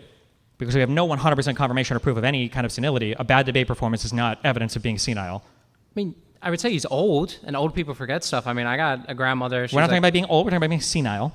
Well, okay. I would say that he probably wasn't senile. I mean, he was able to maintain himself on stage. I do think he was old and like unfit in a lot of ways because of his age. It makes what it do you difficult. mean by unfit? Now we're playing weasel word games. Okay. Is Donald Trump unfit because of his age? Because I think he's the same age to now, some right? degree, yeah. I mean, Donald Trump's getting up there. You can see he's kind of getting sleepy with the auto pen stuff, and it's difficult, right? Like, I mean, you have the same standard for both. Okay, all right. Yeah. Next, what was the next thing? Okay, so this is kind of going to segue off of the Mayor Garland stuff. We can segue right into the Supreme Court ruling. Supreme Court ruling clearly says that the president has immunity to criminal prosecution, right? That's kind of the general gist. And then it also gave him some loosely granted powers to run the executive very strongly, right? That's kind of what the general gist of the ruling. We agree on that? Just making sure we're on the same. I would specify that a lot, but we can remember that for now. Yeah. I don't want to sit here and like go into the court briefs or kill me. So the reason why I'm harping on this is because I don't think the Supreme Court's ruling was unjustified, right? I think it was completely justified based off of like previous precedent that was set by previous presidents, right? So when we look at the conduct of, we can go all the way back to Andrew Jackson, right? This man single-handedly pulled out all the funding from every single bank in the national bank, split them up into pet banks. So he literally redistributed finances that were set for the government, redistributed them, wasn't impeached, wasn't charged for anything whatsoever. And now we have people like you complaining about the fact that...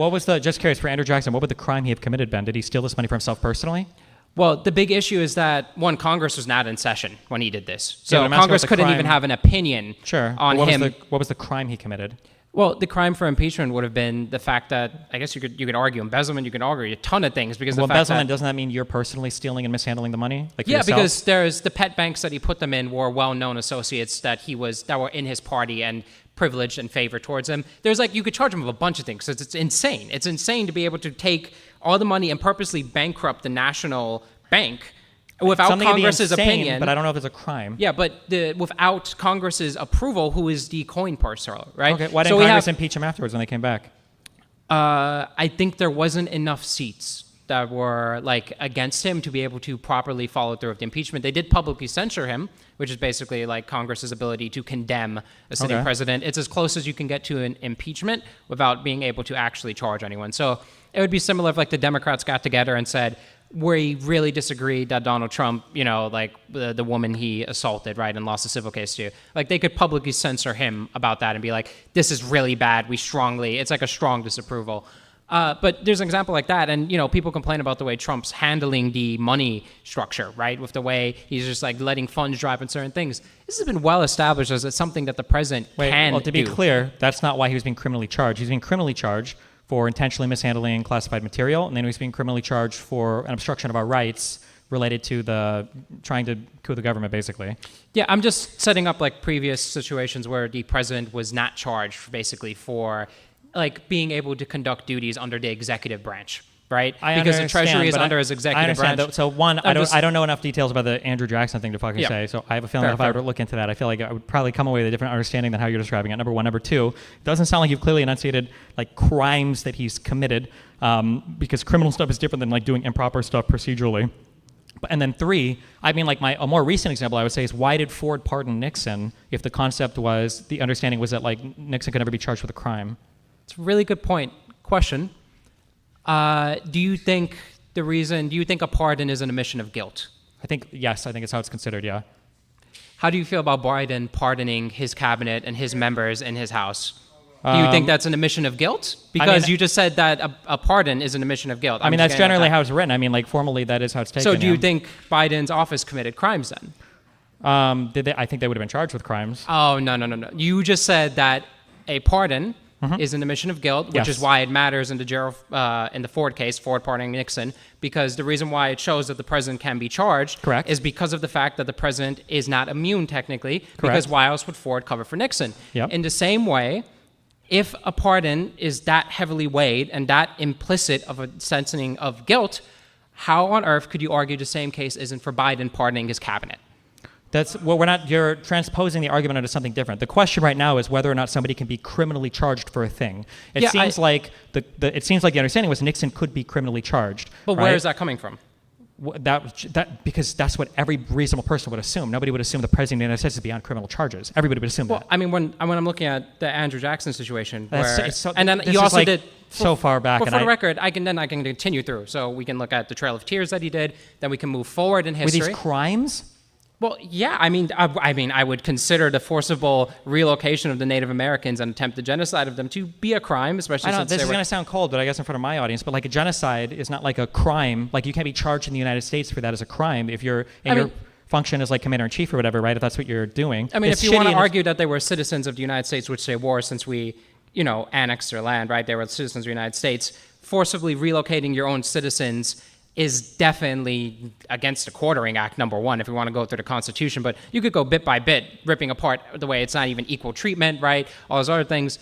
And then to go further in history, we look at FDR and the internment camps, which were concentration camps for the record, completely not charged for literally stripping U.S. citizens of their own rights. He was not impeached for violating their freedom of speech, for violating their right to autonomy, for violating, they're literally being quartered by soldiers in their own home. They're breaking multiple constitutional amendments. So no, they're not. Okay, so for the internment camp stuff, that was literally, I'm pretty sure, law passed by Congress granting the power to the ability. It was not a law passed by Congress. Wasn't that from the Nope, it was an executive order. It was an executive order that came top down. The executive order, ordering it, but the authority to do that, for sure, came from the Alien Enemies Act. It might have come from the Alien Enemies Act, but the main point is that it was an executive order used. An executive order is just the president saying they're going to do a thing. He can't create new laws. Well, until Trump, you can't create new laws with an executive order. It's just a direction for your branch. To some degree, the power that he was drawing from came from the Alien Enemies Act. That's where he got the authority to do that. To some degree, you can create new laws with I mean, for the record, Andrew Jackson wrote an executive order to separate the funds from the banks. I don't know. If okay, this I Andrew won't harp Jackson on it. hour from 5,000 years ago, I can't. Yeah. For the record, I'm just highlighting like a trail, throughout U.S. history. But now I know that you just brought up the internment camp stuff completely incorrectly because there is a specific law passed by Congress to allow him to do that. So I don't know if the Andrew Jackson stuff. Okay, for the record, the Alien Enemies Act doesn't say you can intern hundreds of thousands of Japanese citizens. It doesn't say you can intern hundreds of thousands of people. This granted wide powers to the president because keep in mind these emergency powers. There was another emergency powers act, but the idea was like we're being invaded by another country, and as a part of that, either invasion or we're actively at war with them. The president has like huge authority to do. That's why they invoked it for the Venezuelan stuff, and they use it to deport Venezuelans with a totally different structure of due process. Yeah, but putting people in concentration camps is very different than just using the Alien Enemies Act to deport people. Right? Like, it's your own U.S. citizens, and, like, it's an executive order, too. That's the other important thing here.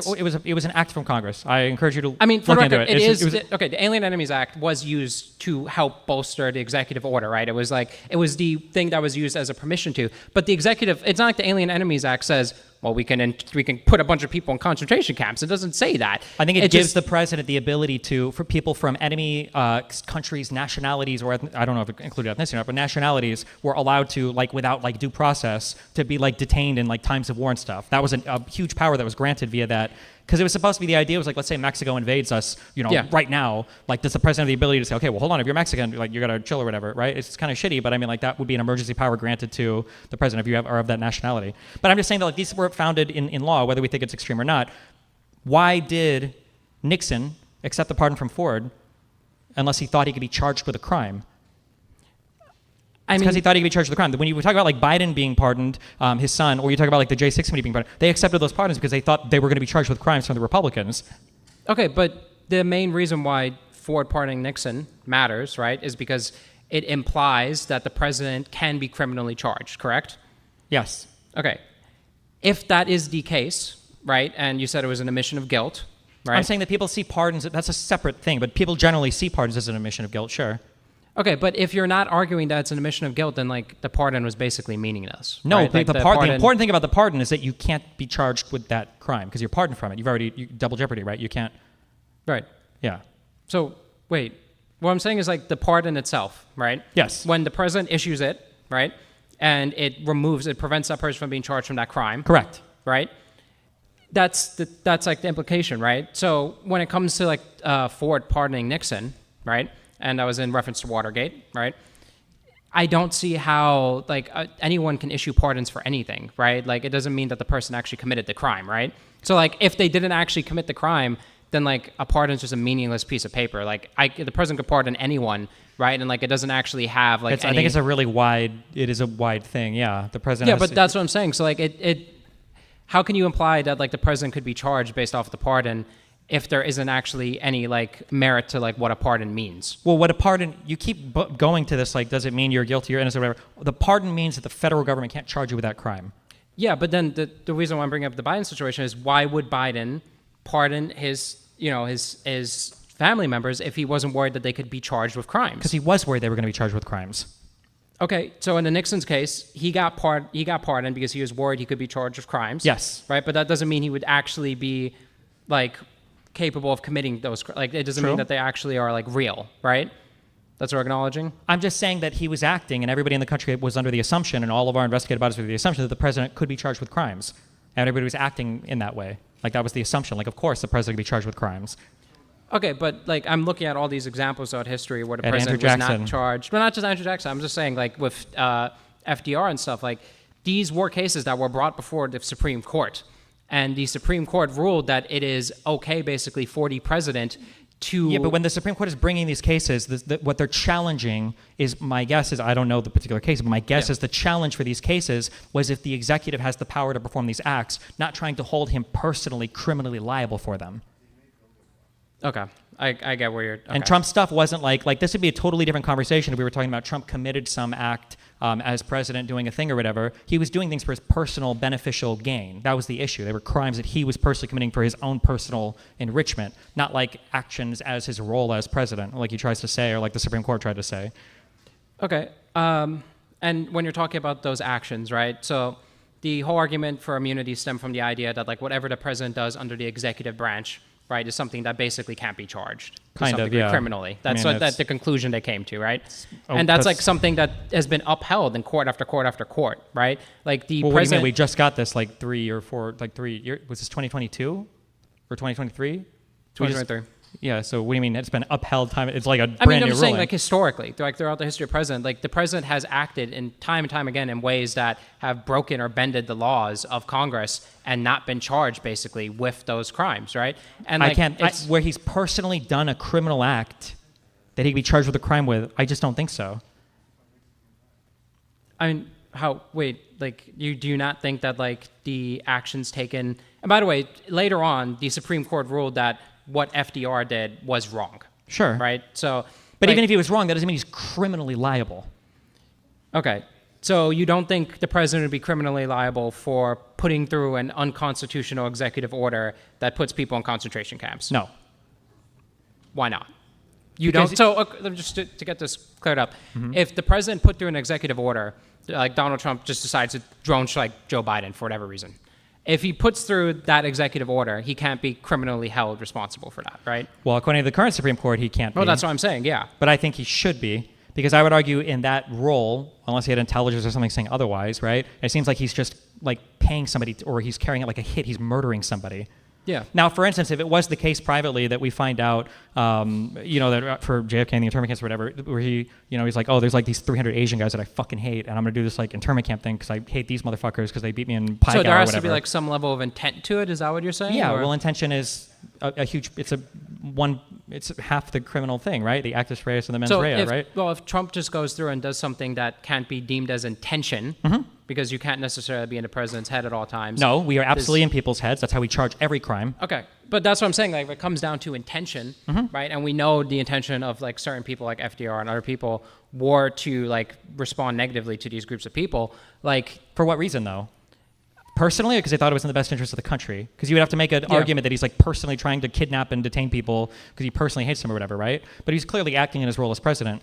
Then seems really hard. I don't know what crime you would charge him with. But for Donald Trump, it's very obvious that he wasn't acting in any of his roles as president. Half the fucking shit that was happening was his own personal goonies. Fucking Giuliani, Sidney Powell, these weren't even members of the White House or anything, right? He's very clearly not acting in his capacity as president. And all of the orders that he's issuing, he's telling people to lie and stuff for his own personal gain. These aren't presidential actions that he's doing maybe improperly. These are criminal acts that he's doing personally for personal gain.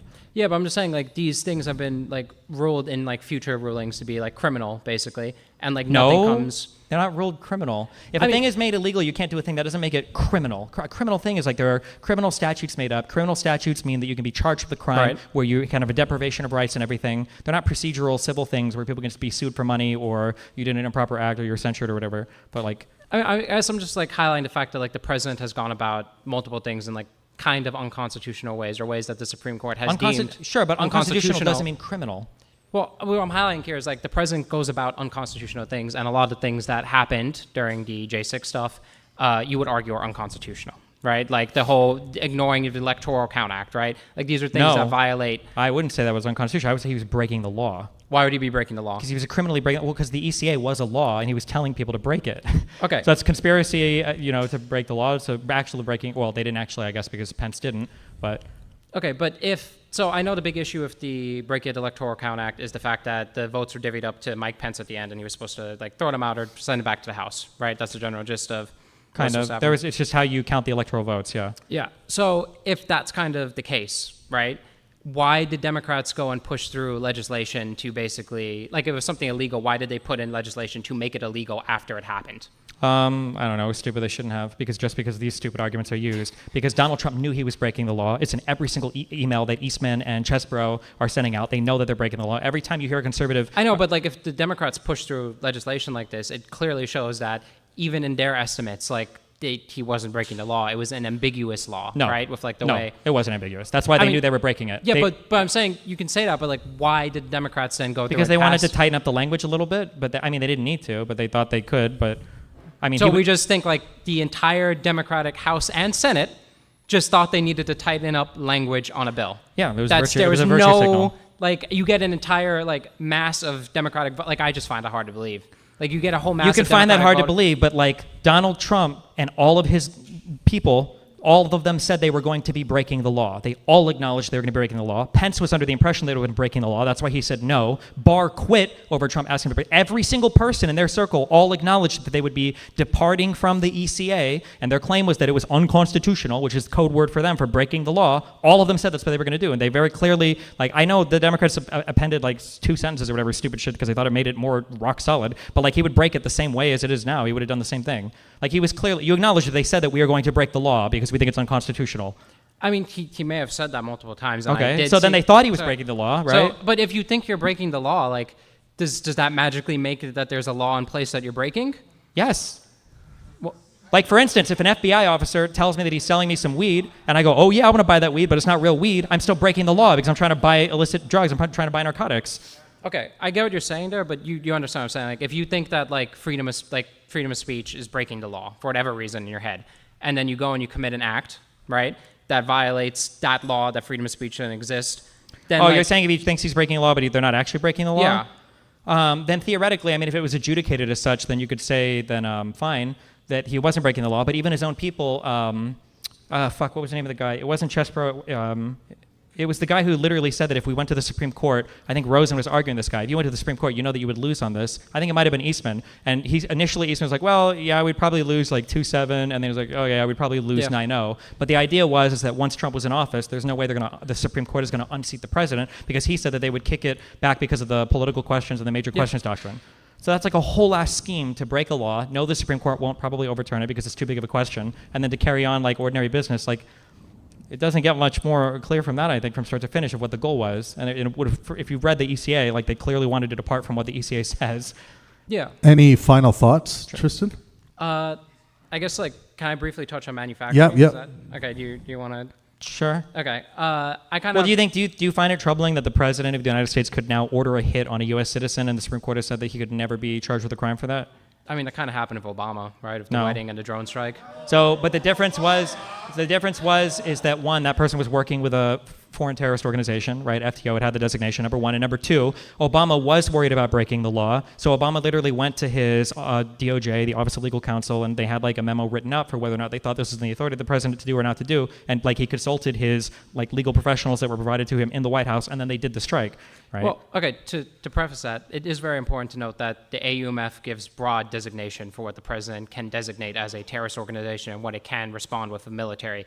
The president's always had the capability, technically, to assassinate anyone in the country by designating them as terrorists because of the broad designation and the fact that it gives the president complete total control to deploy as many troops as he wants, wherever he wants. That's why we had troops in, like, I believe it was like all over the place in the Middle East that Congress wasn't even aware of. And like for the authorization use middle. Yeah, that's what I'm saying. Like, yeah, and it sure. applies here, even in state, right? Like the president's had that power before Congress. I understand, and theoretically, like I agree with that. I think we probably, to some extent, like the president needs broad executive power to do that. But I'm saying that, like right now, the Supreme Court has said that Donald Trump could personally just order an assassination on a guy that he doesn't like. So I'm saying that was already the case. It wasn't the case. That was the case. Nobody. Then why did Obama go to the OLC, and was it Holder that wrote the memo? Why did he literally ask them for an analysis on whether or not he thought he had the justification to do the strike or not? Because by the end of the day, determined that he did have the justification to do the strike, which is what I'm highlighting. You have the justification as a president if you deem someone a terrorist threat under the AUMF. Yes. You can look at the wording specifically. So if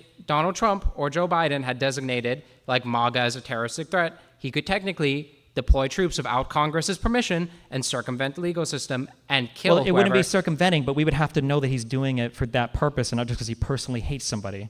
I mean, he just has to designate Joe Biden like publicly as a like it's that easy. The AUMF's like it gives very broad justification. You think that if the president right now were to designate, if he were to say, "Oh, I'm designating every single Democrat in Congress as a terrorist," and killed them all prior to this stupid immunity ruling, you think everybody in the U.S. would be like, "Oh yeah, he has the legal authority to do that"? I mean, technically, yeah.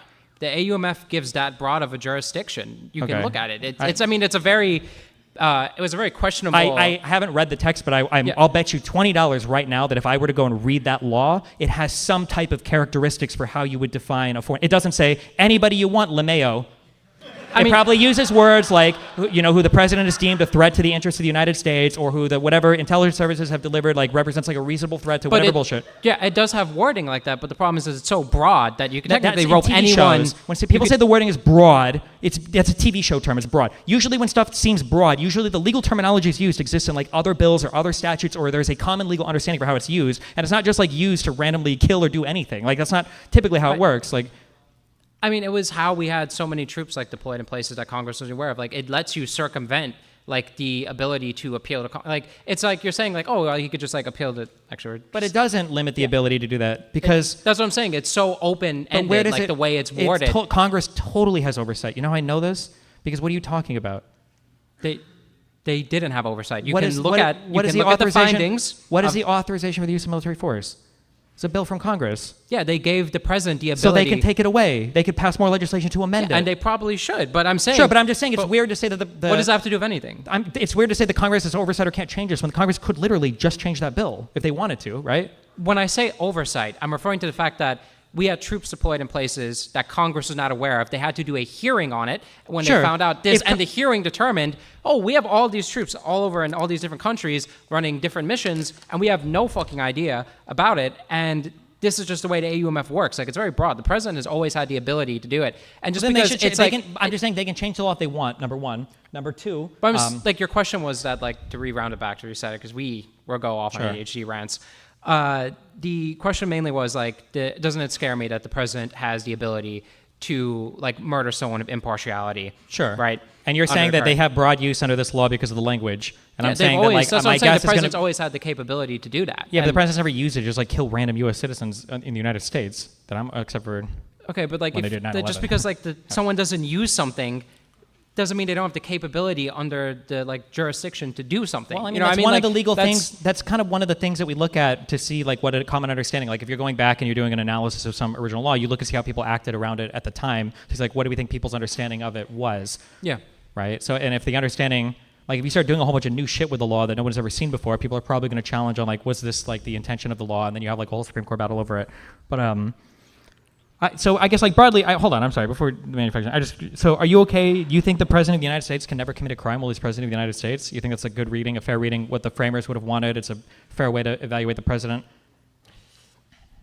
You get into tougher territories there because here's the problem. So number one, the framers intended that, and this is the way it was passed originally, the opposing party's leader would always be the vice president. That was overturned in the 12th Amendment. So originally the framers, in a situation where let's say this whole thing just happened January 6th and the voter thing, the president technically should have the opposing party as his VP, meaning that this wouldn't ever be a conflict of interest. Now, of course, this was overturned, right, eventually, so now it became a major problem, right, because now you could have the same VP and the same party running. So when you have a situation like that, it becomes very clear to me that the framers did intend this. It's just that we removed the check and balance on the fact that it would be a different opposing party that would always be the VP. And when you remove why would that even matter to them? It's like the VP can overrule the president on an assassination or something, no? Well, I'm talking about in reference to the president being charged with a crime. Yes, in charge of a crime when it comes to the committees and stuff, right? So when it comes to Electoral Count Act, right, we're talking about the president breaking a law there. Right, that you say it's a law, but it was originally intended for the framers to be the president was allowed to have these types of things, right? And we whittle away at certain areas that create new issues of criminality that weren't determined to be criminal by the framers, is what I'm saying. So the framers would have said the president of the United States could mug a man outside and he would be beyond criminal charges. I mean, to some degree, yeah. I mean, just when you have to look at their rulings, right? When you have to look at their rulings and the way that they treated previous presidents, as administrations, and what they did. By the drafting the Constitution, when we just had a rebellion against a king, yes, and we're trying to create a federal government, and yes, part of the creation of that federal government is a heavy restraint on the federal government's ability to do stuff, because the states were all worried about a stronger federal government emerging that would be tyrannical, that they would have, and they have one strong, fiery executive who's elected by the people and not the Congress. Yeah. That they would have thought that man could be beyond criminal prosecution? I mean, there's impeachment for that, right? That would be impeachment is very different. Impeachment is very different. Now, impeachment exists explicitly not for that. Well, impeachment exists for the removal of the president when he's basically derelict of duty, right? Sure, he's not following through on Congress's orders. Not for crimes. I know, but there's like some more like you're like arguing in such a gray area, right? Because like it's technically not, breaking the to be Constitution clear, isn't outright a law. Before Trump, this wasn't a gray area to anybody. And even for you, I don't know how old you are, but like prior to Trump, if I would have asked you, do you think the president should be able to like commit a crime and get away with it and no criminal? You would immediately say, oh, obviously not. Of course, that's really stupid. He would be the only person in the entire United States that has that kind of that immunity. Nobody has immunity from criminal prosecution. It's not a real thing, except for diplomats, I think, sometimes. Well, I mean, the issue diplomats. there is when we're like arguing back and forth about this, right? If I did sit down and do the research, I would come to like a similar conclusion even about Trump's existence that, yeah, I mean, it looks historically like the president gets away with a lot of bullshit. And you can argue like, oh, well, it's not criminally charged. He never really got criminally charged. Well, I think it's horrendous, like morally, to like intern a bunch of people in concentration camps and like hold guns to their head and say, like, if you leave, we're going to shoot you. It's horrendous morally to cheat on your partner, but that doesn't make it a crime. It doesn't mean it's a criminally prosecutable thing. Yeah, but this is like the weird area that like I'm. It's not a weird area. We're in a very specific area. Can you be charged with a crime if you're the president? I feel like the answer is obviously yes. Everybody's always operated that way, and we would always have that assumption. I would feel really weird. Like I could be wrong, but in the is it called a monarchical? Is it a monarchical republic where you have like the parliament, like an aristocracy, and you have the parliament, and you have the king still, and the king like does the laws and everything? I could be wrong, but I think even in that time, I think the king could be charged with a crime. Like I don't think the king was above criminal prosecution there. I could be wrong on that, but I think that even the king could be charged with crimes at the time America was founded and everything. Yeah, but I think the issue is more during that time the king's more of like a figurehead, like he's lost a lot of power to some degree. It depends on which governments the you're time of the talking revolution about. in the United States? Well, okay, it depends on which governments we're talking about, and like we could really get nitty-gritty there, but let's not do that. Okay. All right. Okay. I think it's crazy the idea that the United States of America that had a revolutionary war against a king that we thought wasn't giving us good representation, that we have now granted the ability for the president of the United States to commit crimes to personally benefit himself, and we have somehow come to this understanding that he should be immune from all criminal prosecution. I don't think before Trump, I don't think anybody in the country would have ever signed off on that. But post-Trump, because of partisanship, I think some people have. I mean, every single time we've proven that he can be civilly charged, right? So, like, there's plenty of cases of presidents being civilly charged. So FDR got civilly charged for the internment camps. He had to pay out reparations to the U.S. government. There's plenty of examples of, like, civil charges. Is that true? Yeah, we gave $20,000 to every single surviving. Hold on, we or JFK personally? Well, the U.S. government. Yeah, that's right, a way different thing because presidents can't be held civilly liable. That was the whole point of the Nixon v. Fitzgerald case that Roberts so ignorantly relied on because that had to do with civil matters and not criminal matters. But that case said that you can't sue the president because you lose your job. I think it was an FAA person or whatever. Yeah, in that type of situation, I'm talking about like civilly sued from like while you're in office, right? Like Donald Trump got civilly sued for his rape case on office, right? That happened, right? Like while he was in office, from my understanding, or at least the investigation. Yeah, you can't sue the president while he's like in his role as president, which makes sense. Like if the president does fires a bunch of people from government, you can't sue him for you losing your job. Yeah. Right? Okay. But yeah, the criminal stuff is crazy. The big issue I'm kind of pushing towards is like just historically, it looks like the president gets away with a lot. Not crimes. Yeah, I know, but like when you're breaking the Constitution and we're saying that's not a crime. I know, but it's not like a chargeable quote unquote offense. That's what we're talking about. That's important. It's just. It's a little difficult when like morally reprehensible things are being done, but aren't quote unquote. But there's different crimes, procedures for addressing those things. If we think that there's a thing that we want to be stronger in the Constitution, or whatever, we can pass different legislation, or we can change, we can amend the Constitution to change a thing.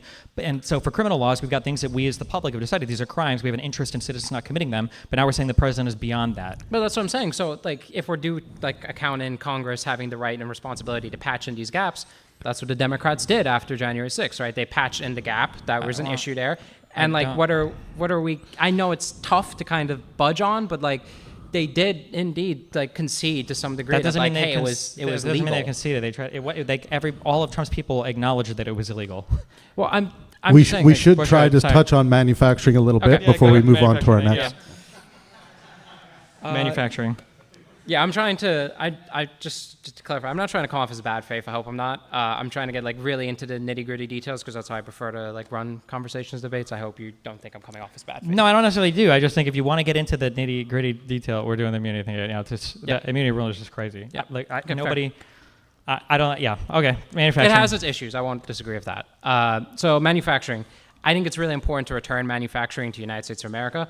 When you say return manufacturing, you're saying that full capacity. I'm talking World War II.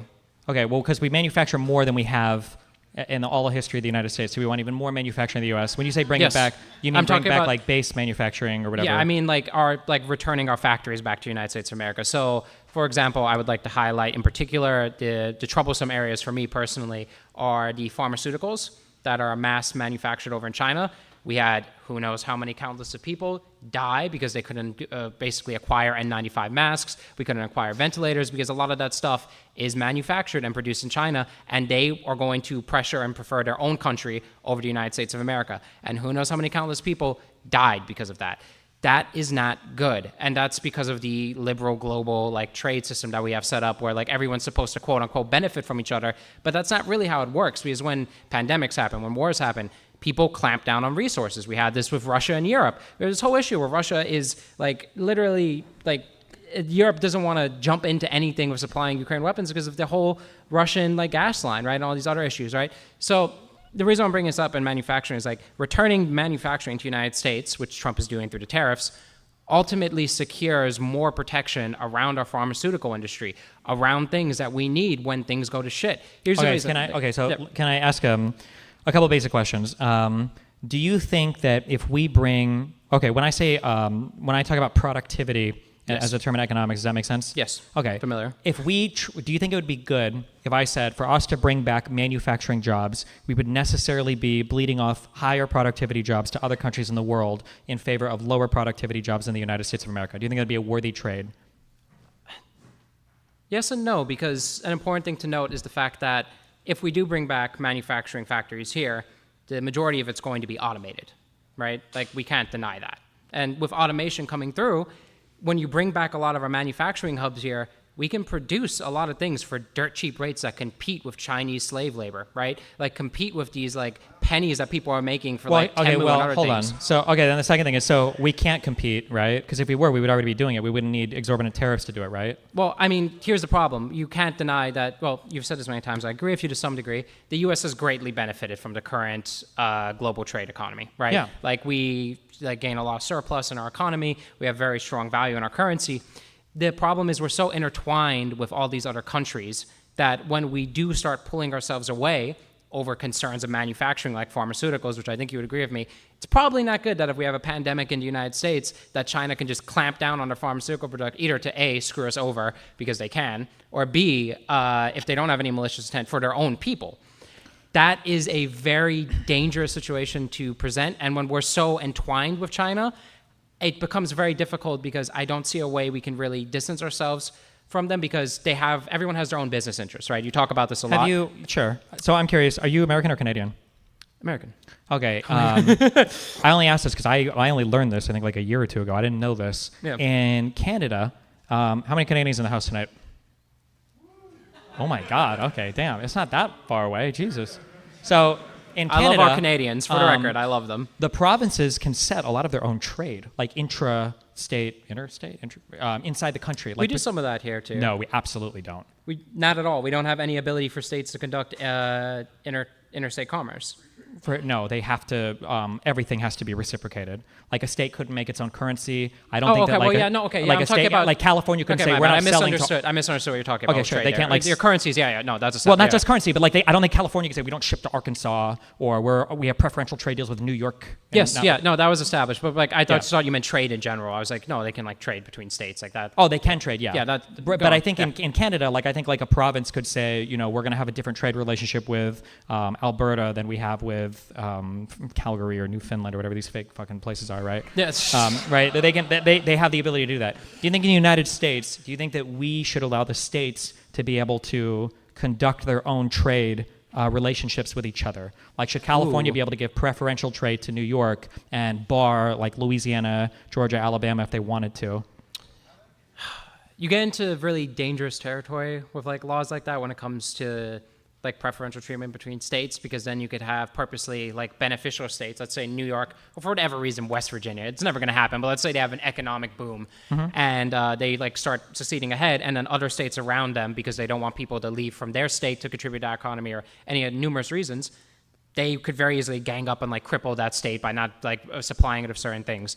So that would be a very big issue. So I kind of agree with that, like them having full freedom like that. Sure. Okay. So walk me through this, because I would agree with exactly what you would say, but then I would just extend that one level, and I would say I feel like countries all being self-interested in a really hardcore way would be really negative, because now if anything hits, all of these guys could be working together and going to try to fuck over the United States. They're not going to send us their best and brightest students, their best and brightest engineers. They're going to hoard all of that for themselves, and they're all going to fuck the U.S. over in the next natural disaster or world pandemic or whatever, because they know that the U.S. is like self-interested in that way. My issue is they already did this, right? China has shown that they literally hoarded. So the reason why we didn't have all those N95 masks and not insulators, not inebriators, ventilators, is because we had no leadership to think that it was a serious problem and try to get this stuff ahead of time. But for the record, he did to some degree, at least at the beginning of his administration, think it was a serious problem. Otherwise, he wouldn't have thrown trillions of dollars behind Operation Warp Speed. So clearly, he thought COVID was a bad problem.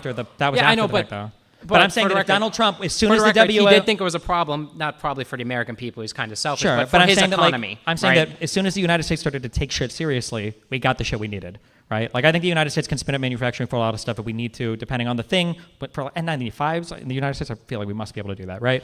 Yeah, but like, we do lack a lot of those facilities to be able to produce these things, right? And like, the issue is like, when we're relying on China for a lot of this like type of stuff, it becomes an issue when we come with supply. And yes, the U.S. can amount to that, but we shouldn't have that delayed of response and that issue. Even if it's like, let's say, we were able to rebuild and like scale up our factories to produce N95s in a month. Sure. There should have never been that month in the first place taken too, because those people are dying. Our citizens are dying. Our people are dying too. So like, I think, like, you got what I'm saying? Like, I understand, be. So I understand what you're saying, and I think for key industries. Let me say this: for key industries, I don't think we should be making Temu socks like that. That's ridiculous.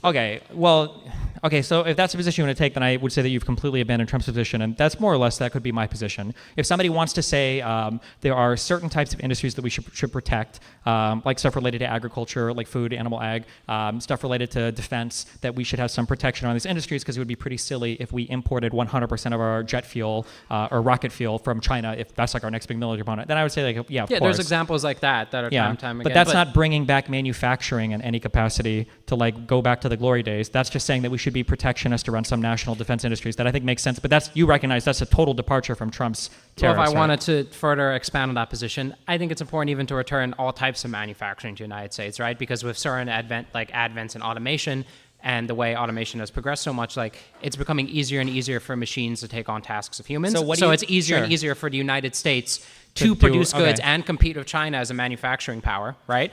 Which is important, because what won us World War I and World War II? It was the fact that the United States could shift over consumer industries into production of military products, right? We're looking at the Ukraine war right now. Why do they not have shells? Why are they struggling? Why did we have to sell so much of our old stockpile instead of our new one? Well, A, you could look at the obvious reason, which is the fact that, like, we don't want to give them our new toys. But B, what else? We need to be able to rapidly reproduce our like equipment and stuff. Like, we don't have the capacity here. But how did we win World War II against Japan? By literally shifting over our manufacturing facilities for consumer goods to military. Yeah, but what was the thing that ended the war? We went to total war economy. It happened twice.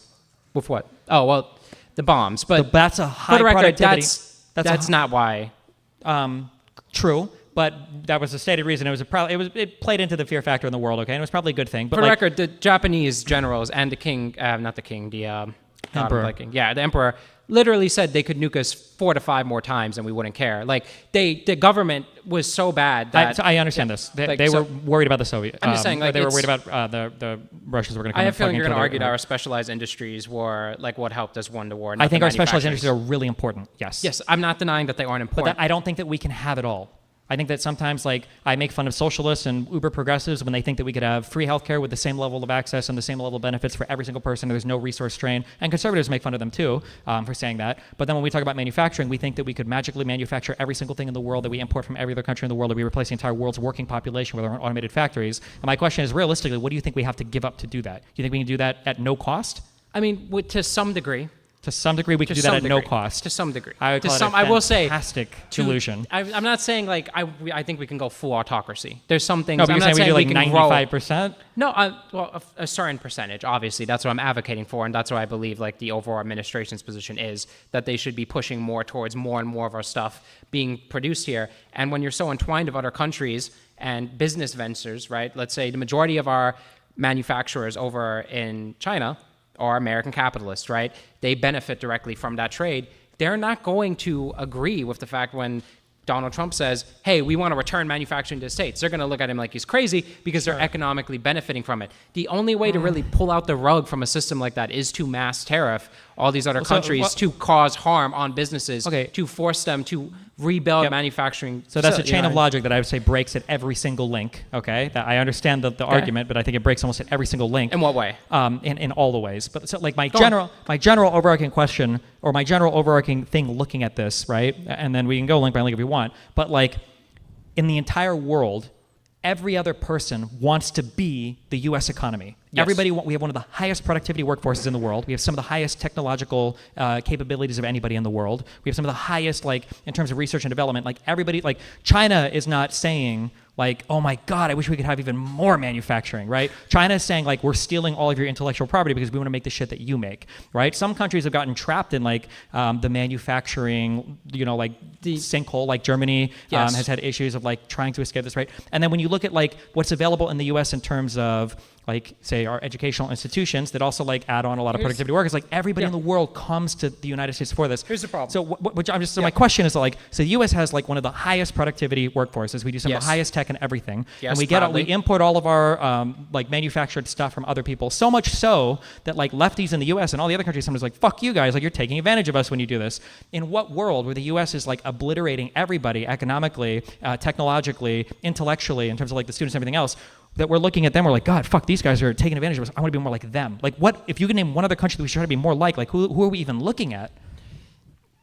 I mean, it's tough because America charts its own course, which is something I strongly believe. So America does its own what? America charts its own course, like, historically. Like, we've always been different from every other country in the world. I strongly believe that, right? I'm very patriotic, very conservative. But we don't just chart we lead, right? Like, people want to be more like us in a lot of ways. Yeah, because of the directions we take. And when we look at the state of the world right now. So then why would we go backwards? Well, because you have to look at the critical issues that we're facing around the world. We can't properly supply Ukraine. Why? Because we don't have the capability we used to during World War II. No, that's not true. We can't properly supply Ukraine right now because we don't have the political will to do so. I mean, to some degree, yes and no, because under the Joe Biden administration, we struggled to supply them with shells. Europe struggled to supply them. But we also didn't have the political will. I mean, it's just the truth, though. We did not have the and we probably still don't have the manufacturing capacity to supply a war. And then if you look at what's happening with Israel, too, it's split our manufacturing even harder. And that's because we have such a weak manufacturing base here. So the manufacturing in the U.S. has been higher than it's ever been. Our output has been higher than it's been in all of U.S. history, number one. Yeah, but not when it comes to conventional... Yeah, because we don't have the political will for it. But if we wanted to... But we did under the Biden administration. No, we didn't. We literally had to fight under whether or not the immigration bill was going to be tied to the Ukraine funding, and all the Republicans decided that they hated Ukraine because Donald Trump said it. Like, we were so divided under Biden on how we were going to support Ukraine. Okay. We never had the combined political will to say, like, this is a project that we're going to invest in. We're going to start, like, manufacturing this direction. We're going to head. We couldn't because we don't have the facilities here, which is what I'm highlighting. You can't say that, oh, well, we could have just, bound together. Like, we did have the political will behind it. You can't have political will. It takes 5 to 10 years, which is, one of the issues with a lot of economists that said with Trump's tariff plan. Even if we would assume that it would take that long to make let's assume that what you're saying is true, which, by the way, we wouldn't have to be the ones to make them. We could get our allies, when you have friends in the world, we could even make them, right? And then, like, be a part of that supply chain, or just, like, commanding that or subsidizing it or whatever, right? Because we had friends all over the world that could also make stuff as well, so they were part of our, in a way, connected economy as well.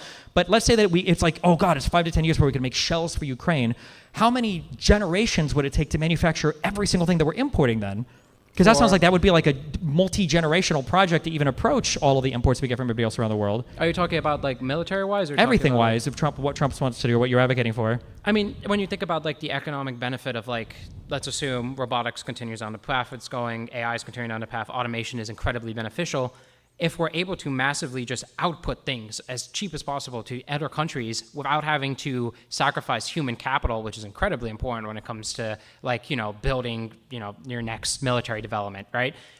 That is incredibly beneficial to the United States because now Europe, our ally, doesn't have to rely on China for manufacturing their goods. Any of our allies, India, does not have to rely on China for manufacturing their products. They can come to the United States for manufacturing, and we get to strengthen and consolidate our power around our other nations, which is the benefit of returning our manufacturing. But we don't have the ability to manufacture that much stuff. That's what I'm saying. That's what we have to return. That's why the tariffs force our factories overseas, right? So why don't we do it now? What do you mean? Why don't companies just make it now or start making the factories to do it now without the tariffs? Why wouldn't they have done it before? Because they directly benefit from like the financial returns that they're getting from like having their factories over on cheap production there. And Correct. There's no incentives right now for the government. Like if I'm a factory owner in China, I'm producing tons of goods. There's no fucking incentive for me to just pack up my entire shop, move it over to the States. That's fucking insane. Correct. Right? Because it would be way more expensive. Yes, but that's because there's already buy-in to the Chinese government, right? And because it's cheaper. Yeah, but when you're hosting our manufacturing hubs in a foreign country that's adversarial to us and is like literally planning invasions to our ally that could potentially drag us into a war like Taiwan, that is miserable and horrible for like the future of... Doesn't it give us more leverage to like negotiate like a non-violent confrontation? Like wouldn't China be worried about losing all of the U.S. foreign direct investment and everything else? No, because last time this happened, because they are a different government, they're not a free trade government, they just clamped down on any of their billionaires that tried to leave the country and flee the United States. We saw multiple of them disappear. All their banks, they froze American assets and companies. They would lose the foreign direct investment from the U.S. and if we have strong allies, our allies too. Also, we don't have to just import from China. Other people can make stuff for us as well. Yeah, I mean, I do think India is on the way to start producing things, but like I'm saying, I think it would be good for the United States to return like their manufacturing base because we want to be able to also, like during World War II and World War I, be able to rapidly convert these factories to wartime economy. The reason why the United States won the war in World War II wasn't because of the fact that we produced the best tanks. Our tanks were dog shit. But for every 1 to 2 Panzers, there's 10 more American A1 tanks pulling up. You can't win a war when you can outproduce your enemy, and that's what happened time and time again during World War II and World War I. The reason why our production was so good, though, is because we also weren't like in a war-torn Europe, and we were basically untouched, and we were able to deploy our entire population towards like manufacturing. Yeah, and that war-torn Europe, like when Britain's industries were destroyed by Luftwaffe bombing 24/7, who was sending the tanks over? Who had the mass supply of tanks that were able to produce here because of our manufacturing? Yeah. Like, this is the thing, right? Like, we need our manufacturing hub here. But are you willing, like, here's the issue. I'm going to repeat this. Okay. Are you willing to pay the economic cost in doing so? Because you seem to think that we could bring all of our manufacturing back here and more or less the standard of life would be the same. You need to understand that if we were to bring it all here, I'm not going to say that's impossible. We could do it, but it's going to come at a substantial cost to our standard of living. Everything is going to be more expensive. Cars are going to be 2x, 3x, 4x the cost. Houses are going to be more expensive. But why would it be more expensive? Because now that we're manufacturing it here, we're necessarily going to be paying a higher cost. American wages are higher. The factories are going to be more capital intensive. Whatever else we have to. Well, like I said, with advancements in automation, and I've heard you argue many times that a lot of the jobs that we're going to benefit from the manufacturing process are just going to be replaced by automation in the first place. So that cuts down on this. That's a huge. By the time that becomes economically viable to do it, the investment will be there for it. We don't need a tariff. The reason why you tariff is because you're saying we know that it's cheaper to make it over there, so now we're going to artificially make it more expensive, so that now it's cheaper to make it here. Well, but it's only cheaper to make it here because you've artificially, whatever 1.5x the price of what it would cost to buy from over there. Well, there's a scare though with the fact of Chinese ability to like mass manufacture, right? Like the way that they control what our exports and imports are, because we're so closely tied to them, because, with the policy we pushed for China after the fall of the USSR is to really integrate them in the U.S. economy, that when they turn hostile to us, we're now crippling ourselves in many ways. I don't think we're crippled. We still a import couple from a ton more of other minutes people, there, right? guys. I hate to break this up. This is awesome. Just a couple more minutes. Sure, I mean, like China, am I wrong? Isn't China like 13 or 14 or 15% of our total imports market? Like we import from other people as well. Yes, we do. I'm just saying, like, when you have important sectors like... No, that's not the argument you're making. If you want to talk about important sectors, I can agree with you there, but you're talking about the entire everything. We should be an autarky, basically, or as close as possible to one. But that necessarily hurts our relationship with every other country on the planet. It necessarily is going to lower our standard of living, unless you think we can just magically produce everything here at no additional cost, in which case I would have to ask, why aren't companies doing it already? There's a reason why those tariffs have to go into place. Well, I mean, I argued the reason why those companies aren't doing it in the first place is because they already have too much investment and capital tied up in foreign countries. You're not just going to pick up your entire production and run it back here, even if, let's say... I understand, but I'm saying if the cost is changing initially, right, it's going to eventually balance out, right? Nobody's going to wait for it to be, oh God, like now it's all changing, now we're going to move. If it's going in that direction, if you're saying that manufacturing is heading in that direction, like a capital investment is largely, depending on what you're talking about, it's like a one-time big investment thing. At some point, you're going to get your return on investment is going to be cheaper for your marginal cost of production to produce here, even if you've already got an investment over there. That will change over time on its own. If you're massively speeding it up with a tariff, or if you're massively forcing it to happen with a tariff, then it's implying that there's no way that the United States could manufacture stuff here. Every single autarky experiment across the planet has failed. What was the country that tried, was it Argentina China that tried to make their own blackberries. Anybody remember this article, econ article, a long time ago? It was.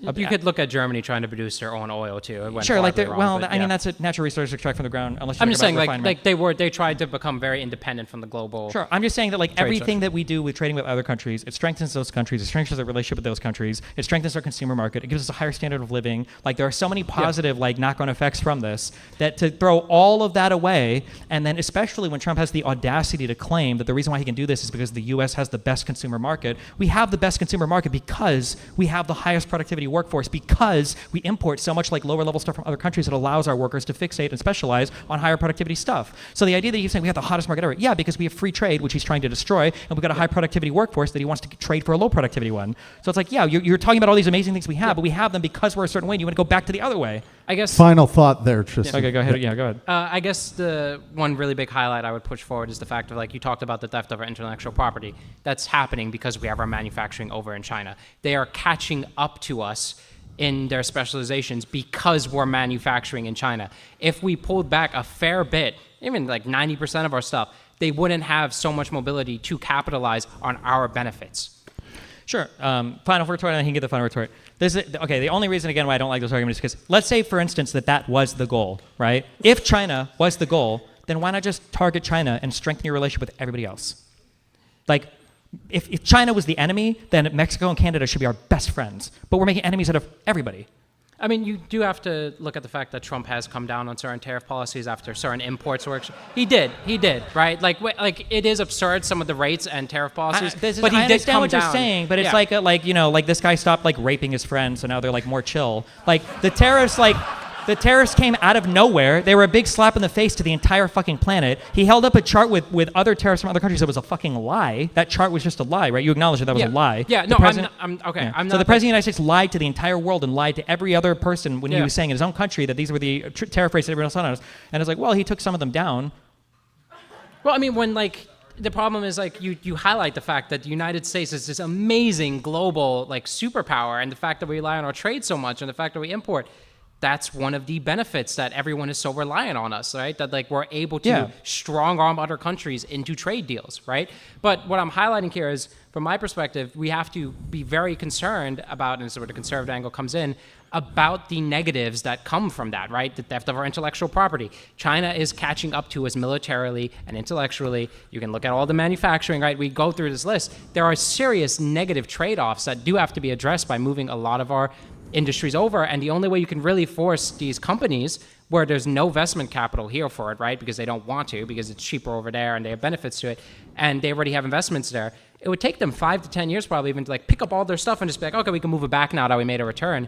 You want to speed that up because there's concerns about Chinese dominance. You're assuming it'll happen, and also none of this is being passed legally, so it's all just going to go away with the next president, so nobody's going to even make that investment in the United States, and we're destroying our relationships with everybody else too. So like, if the goal was to target China, we're going about it in possibly the worst way we could ever do it, ever. All right, Tristan, let everyone know where they can come to debate you or find you on social media. Do you have a channel?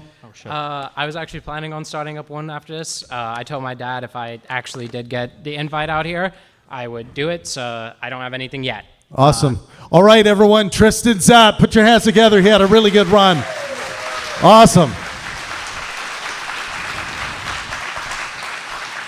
And keep it going for our next debater, Fred. Fred, you're up. It's your turn, Fred. Put your hands together. Keep clapping. Keep clapping. Get the blood pumping. All right.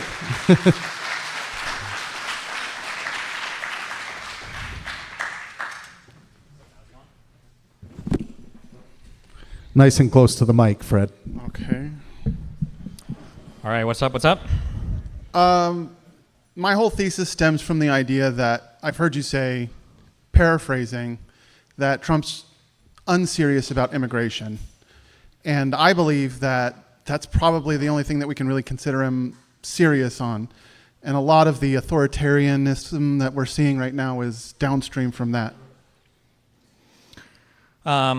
Okay, I feel like to him, the immigration seriousness is just a thing. He thinks that that's a topic that he can throw at his base to like rile them up. So that's what he uses that for. But I don't think he's had a serious take on figuring out like actual solutions to the immigration problem. Well, that in itself means that it's true, it's working. If he's throwing it at his base and he's riling him up, he's getting exactly what he wants. Yeah, but he's not solving the immigration problem. He's just making everybody mad about the immigration problem.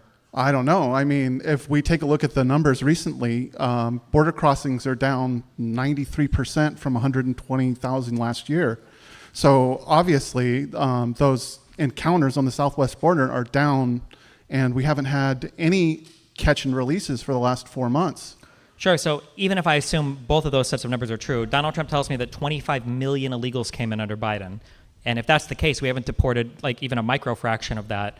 And I don't think anything's going to happen within the next 3 years to change that. So it would seem to be a case that this thing that was such a massive problem that it was destroying the country and every conservative was concerned about, that they've all seemed to kind of have forgotten about, makes me feel like it was never a real problem and he's not serious about dealing with it. Well, I don't know if they'd forgotten about it. Him getting it canceled with the bipartisan border bill was a strategic move to make sure that he was betting that it would get him a win in an election year so that he could enforce executive action this year. Yeah, but I'm saying that's not like doing much to get rid of all of the illegals that he said came in. Like if it was such a huge problem, it doesn't seem like he's done much. Like I agree with you that he made immigration a big issue because he thought it was a popular issue for him, but I don't think that he's treating it like as a serious issue that he wants to get actual serious stuff done. I think it's all showmanship to like further entrench his authoritarianism or whatever. Well, I mean, the numbers speak for themselves. If border crossings are down, I think July last year it was 60 some odd thousand. This year it's 24,000 for July of the same month.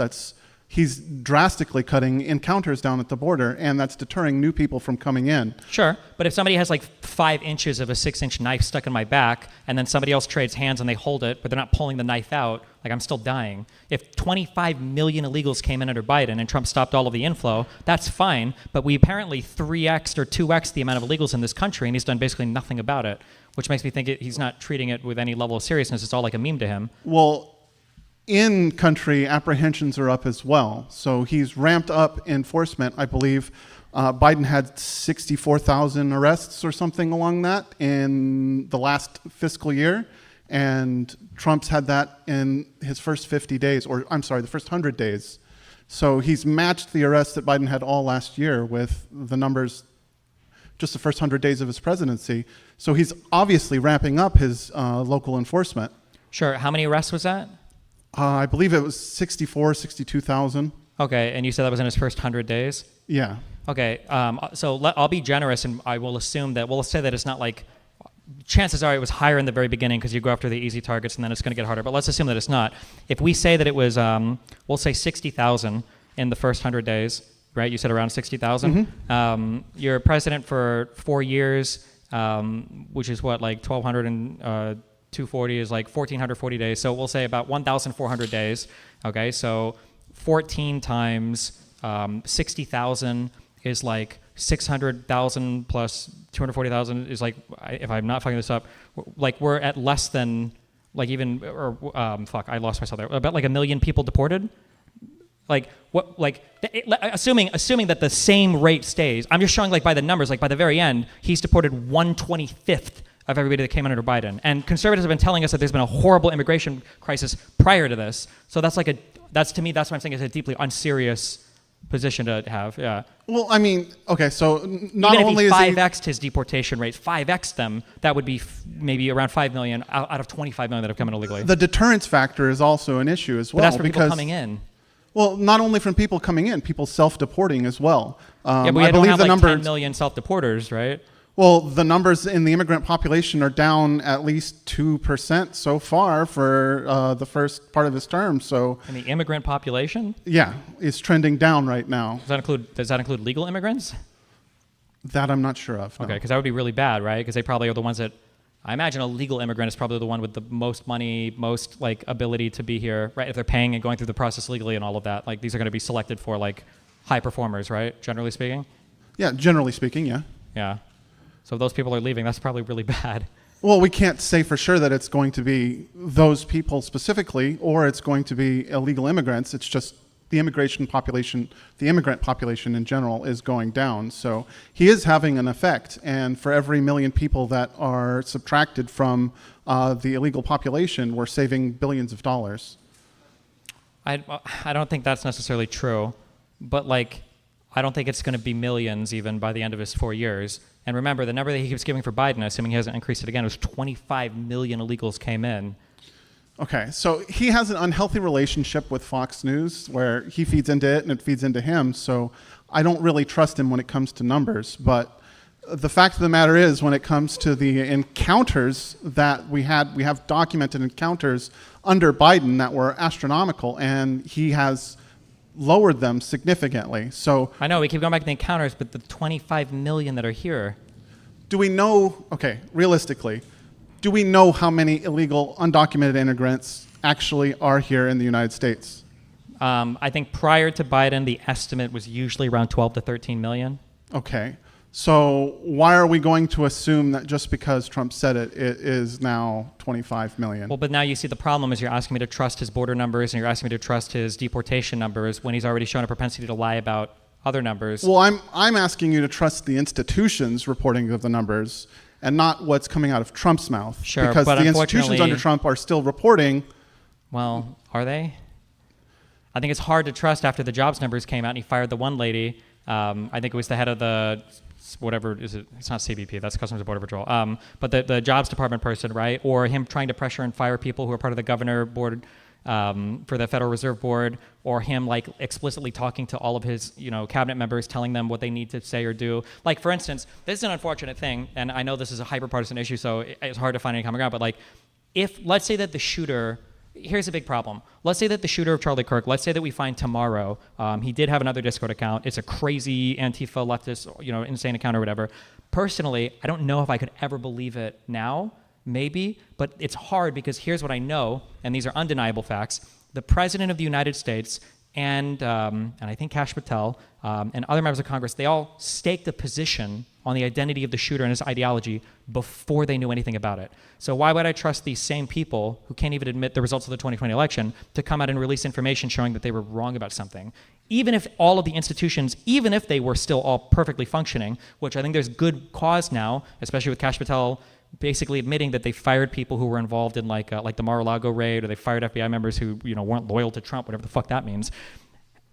Like, even the statements they've made have almost, I wouldn't say irreparably damaged, but around certain issues, like, I just don't know if I can take it seriously, because would they really contradict themselves? Like, do you feel like Trump would release something and say, I'm wrong, I made a mistake? I don't even know if he's ever uttered those words in his entire life.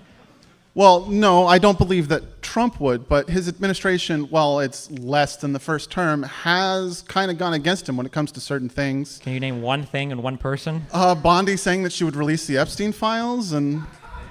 But like, I feel like that's the worst example, because I feel like she initially thought that they maybe had some things there because she's kind of retarded. I don't know why.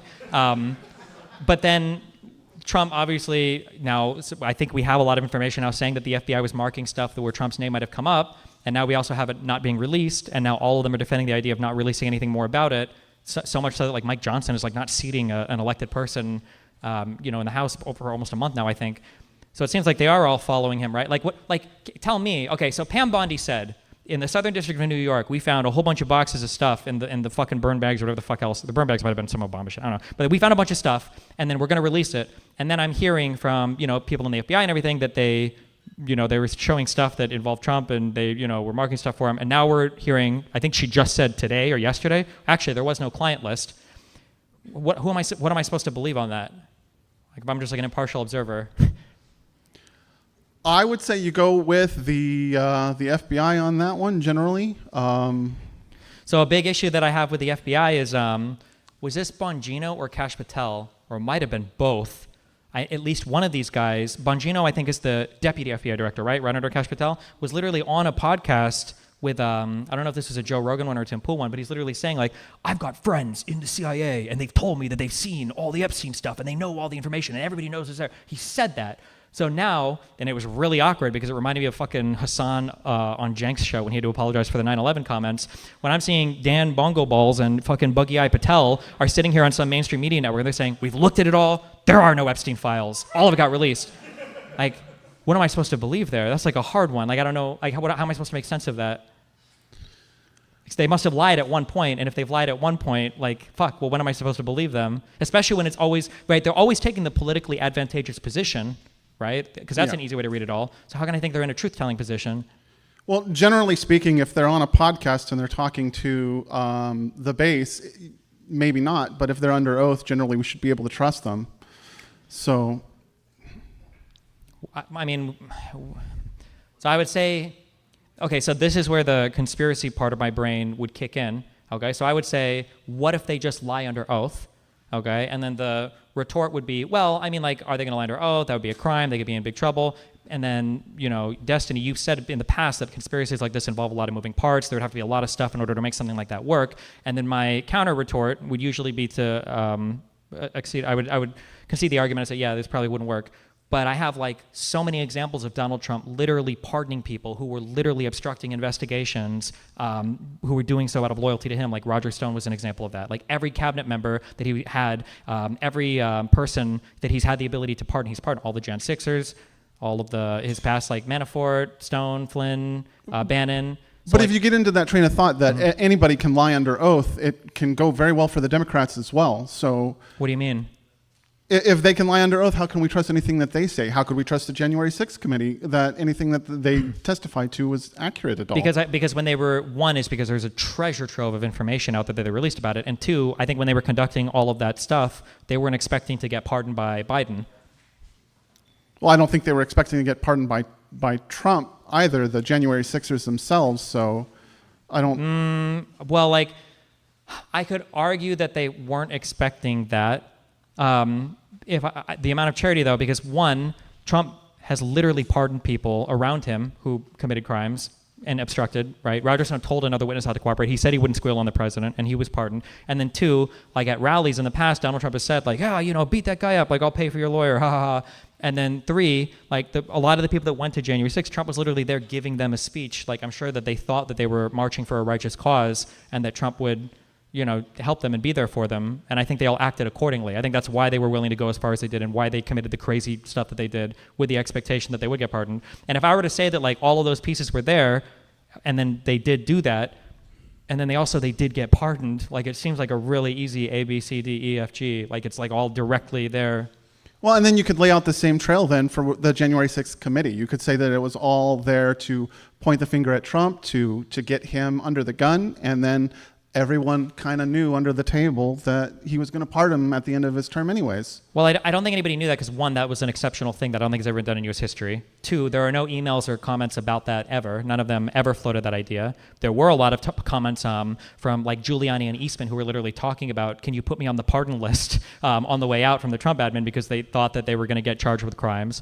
And then three, it's harder to talk about, this is kind of an unfair thing, I don't know if you're conservative or not, but like it's unfair when you talk about Republicans and Democrats because I think Republicans, like when it's like, well, isn't it like unfair that a lot of them are criminally targeted? It's like, well, yeah, but also a lot of them like were openly and flagrantly violating the law. So like, if I look at like how the J6 committee started, for instance, Pelosi, I think, was the one who was putting it together. Like she invited Republicans to add 5 members to that committee, and 3 of the 5 that I don't think it was Johnson at the time. No, it was I wish I could remember. McCarthy, was it?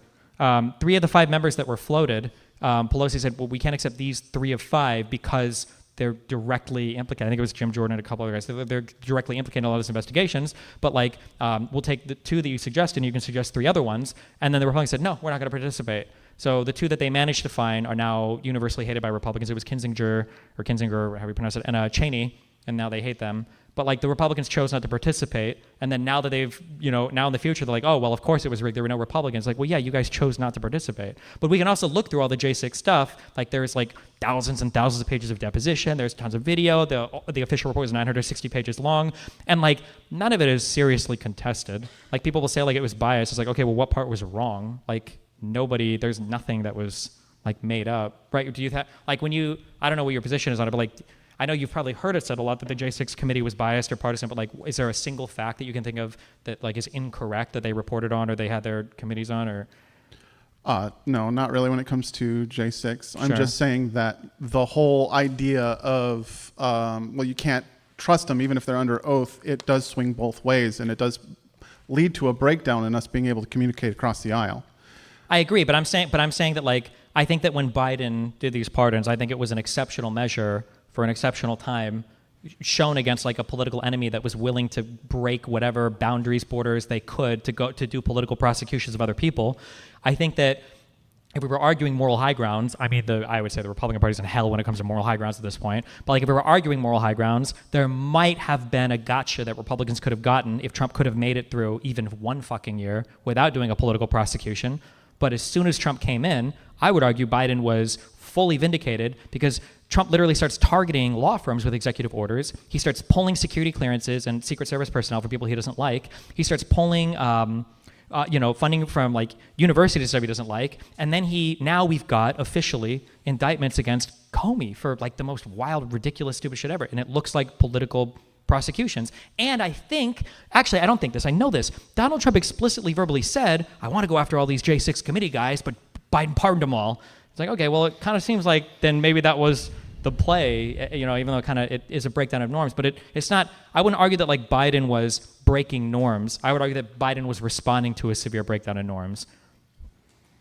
Okay, well, I mean, I can give you that, but kind of got off topic. Focused. It's bad to think that people can lie under oath, but I think that all the Republicans believe right now that they are above the law. I don't think the Democrats necessarily operate in the same way.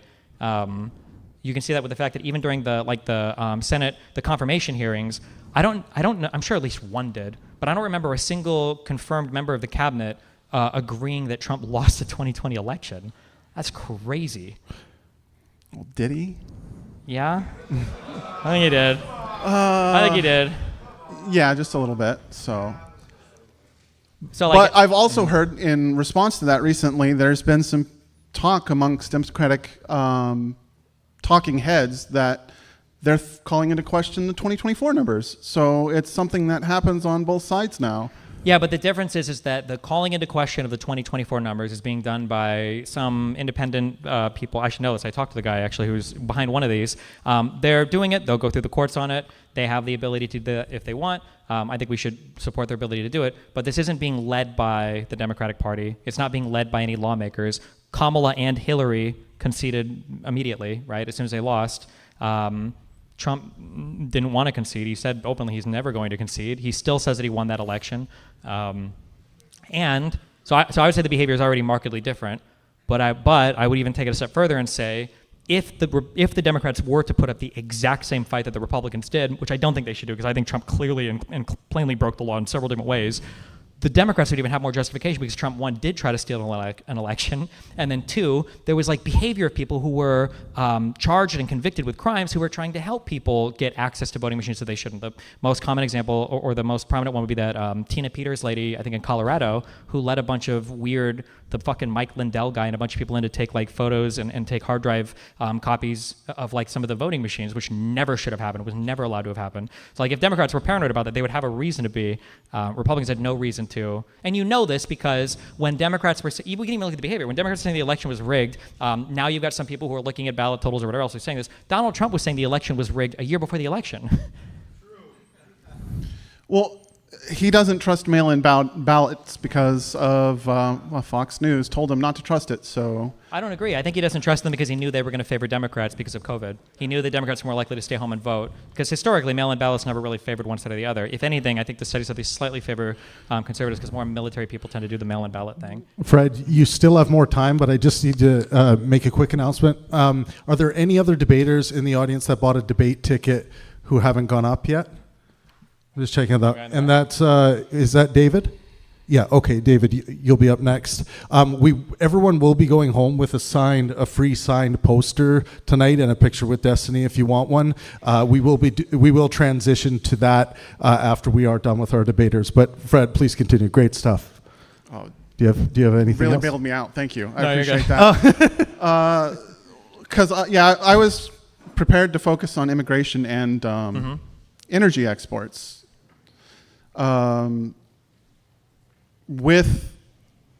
general, you tend to say that Trump didn't really accomplish anything during his first term, and he did manage to up our net petroleum exports to the all-time high and get us towards, not completely, but towards energy independence. Who got us to energy independence? Who? Biden did. Under Biden, that happened, right? The exports continued to climb. We became a net exporter of energy under Biden. And Well, the net petroleum exports happened in 2019 under Trump. Maybe, but I know that for total net energy, I'm pretty sure we were a net energy exporter. I believe it was for the first time under Biden.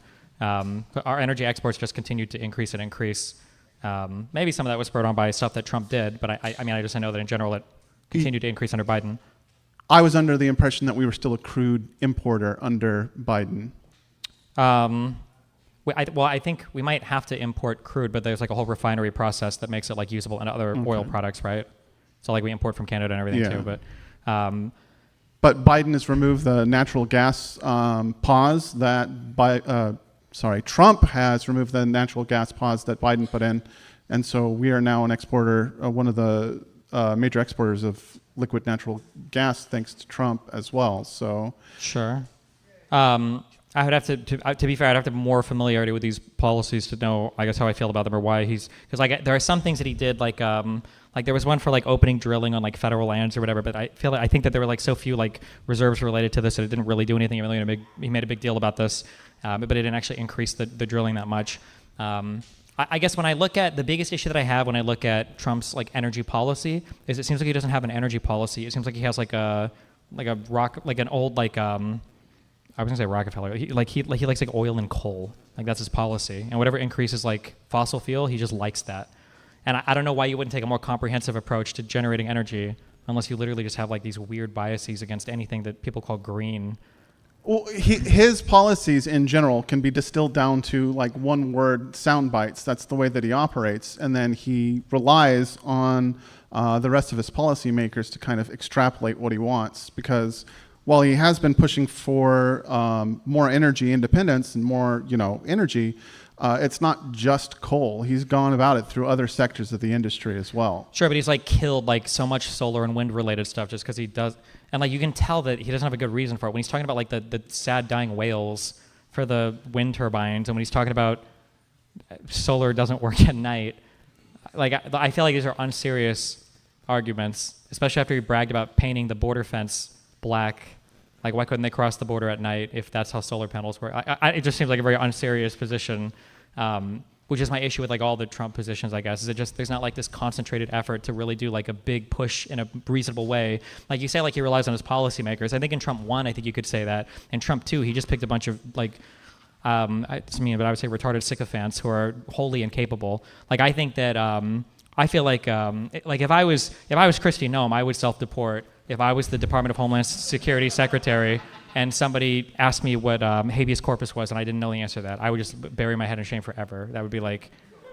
But his team of sycophants has been able to accomplish more of what he wants this term. And if we say what he wants is like the crazy military operation style of deploying National Guard troops everywhere and everything else, but in terms of like actual accomplishments that are going to leave...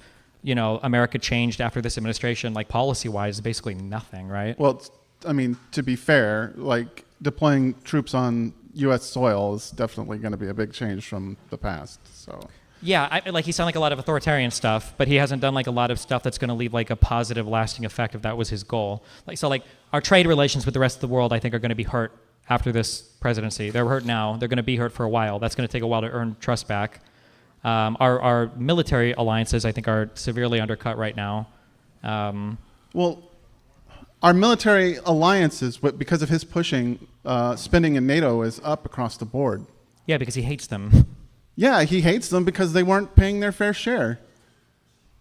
Yeah, but the fact you just are willing to say he hated our NATO allies, again, that goes to my point. Okay, that figuratively speaking. I don't think he actually hated them, but he took a look at the numbers, and we were paying the most. They weren't upholding their agreements, and he's got them to up their... Yeah, but that sounds like a progressive talking about taxes. Billionaires don't pay enough. Like, they're just mad. They don't sound like they want to make the country better. They just want to sound like they use taxes as a punishment. Yeah.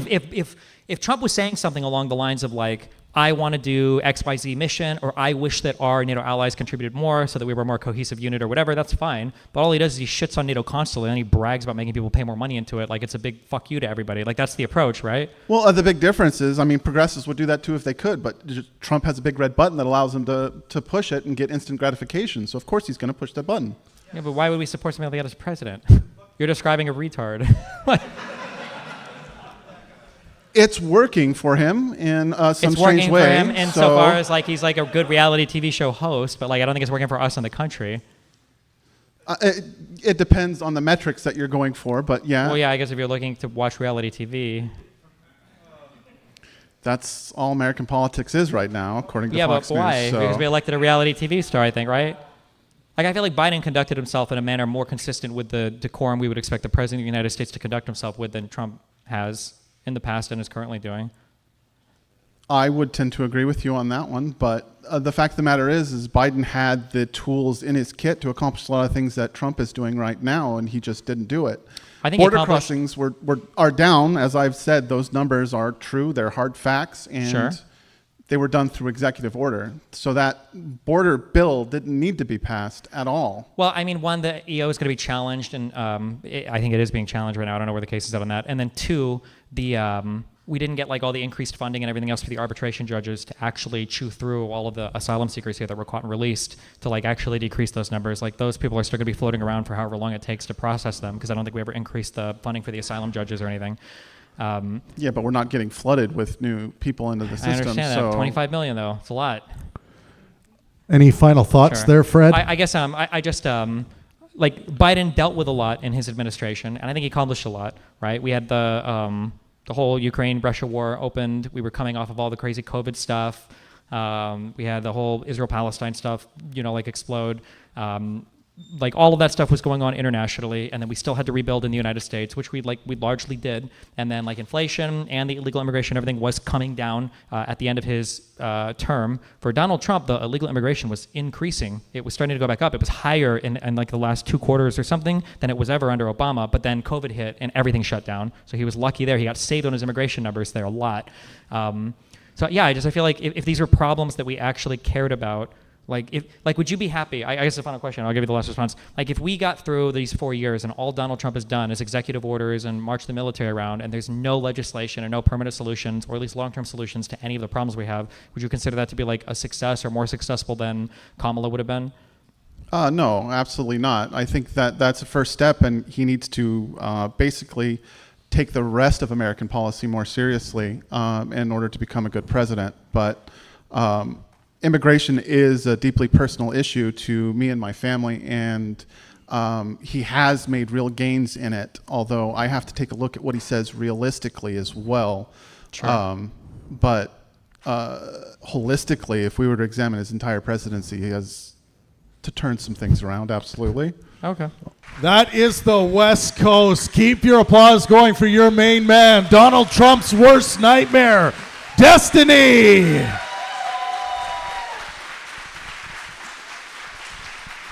Thank you guys for coming out. We'll be doing poster signings, I think, in like 5 minutes. I appreciate you all. I love you so much. And yeah, where are we going to be set up at? Yeah, the poster signing line's going to start right here, you guys. Now we're going to move into the post show. Hopefully we'll turn a little music on. And be very careful of the cameras and all the cable, okay? Line's going to start right by me here. You're going to go on this side of the cameras, going this way. So first person right here. And it's going to go that way, the line, you guys. Everyone, the line's going to go towards the speakers. Yeah, see how they're forming the line here? And it's going to go all the way around. Be very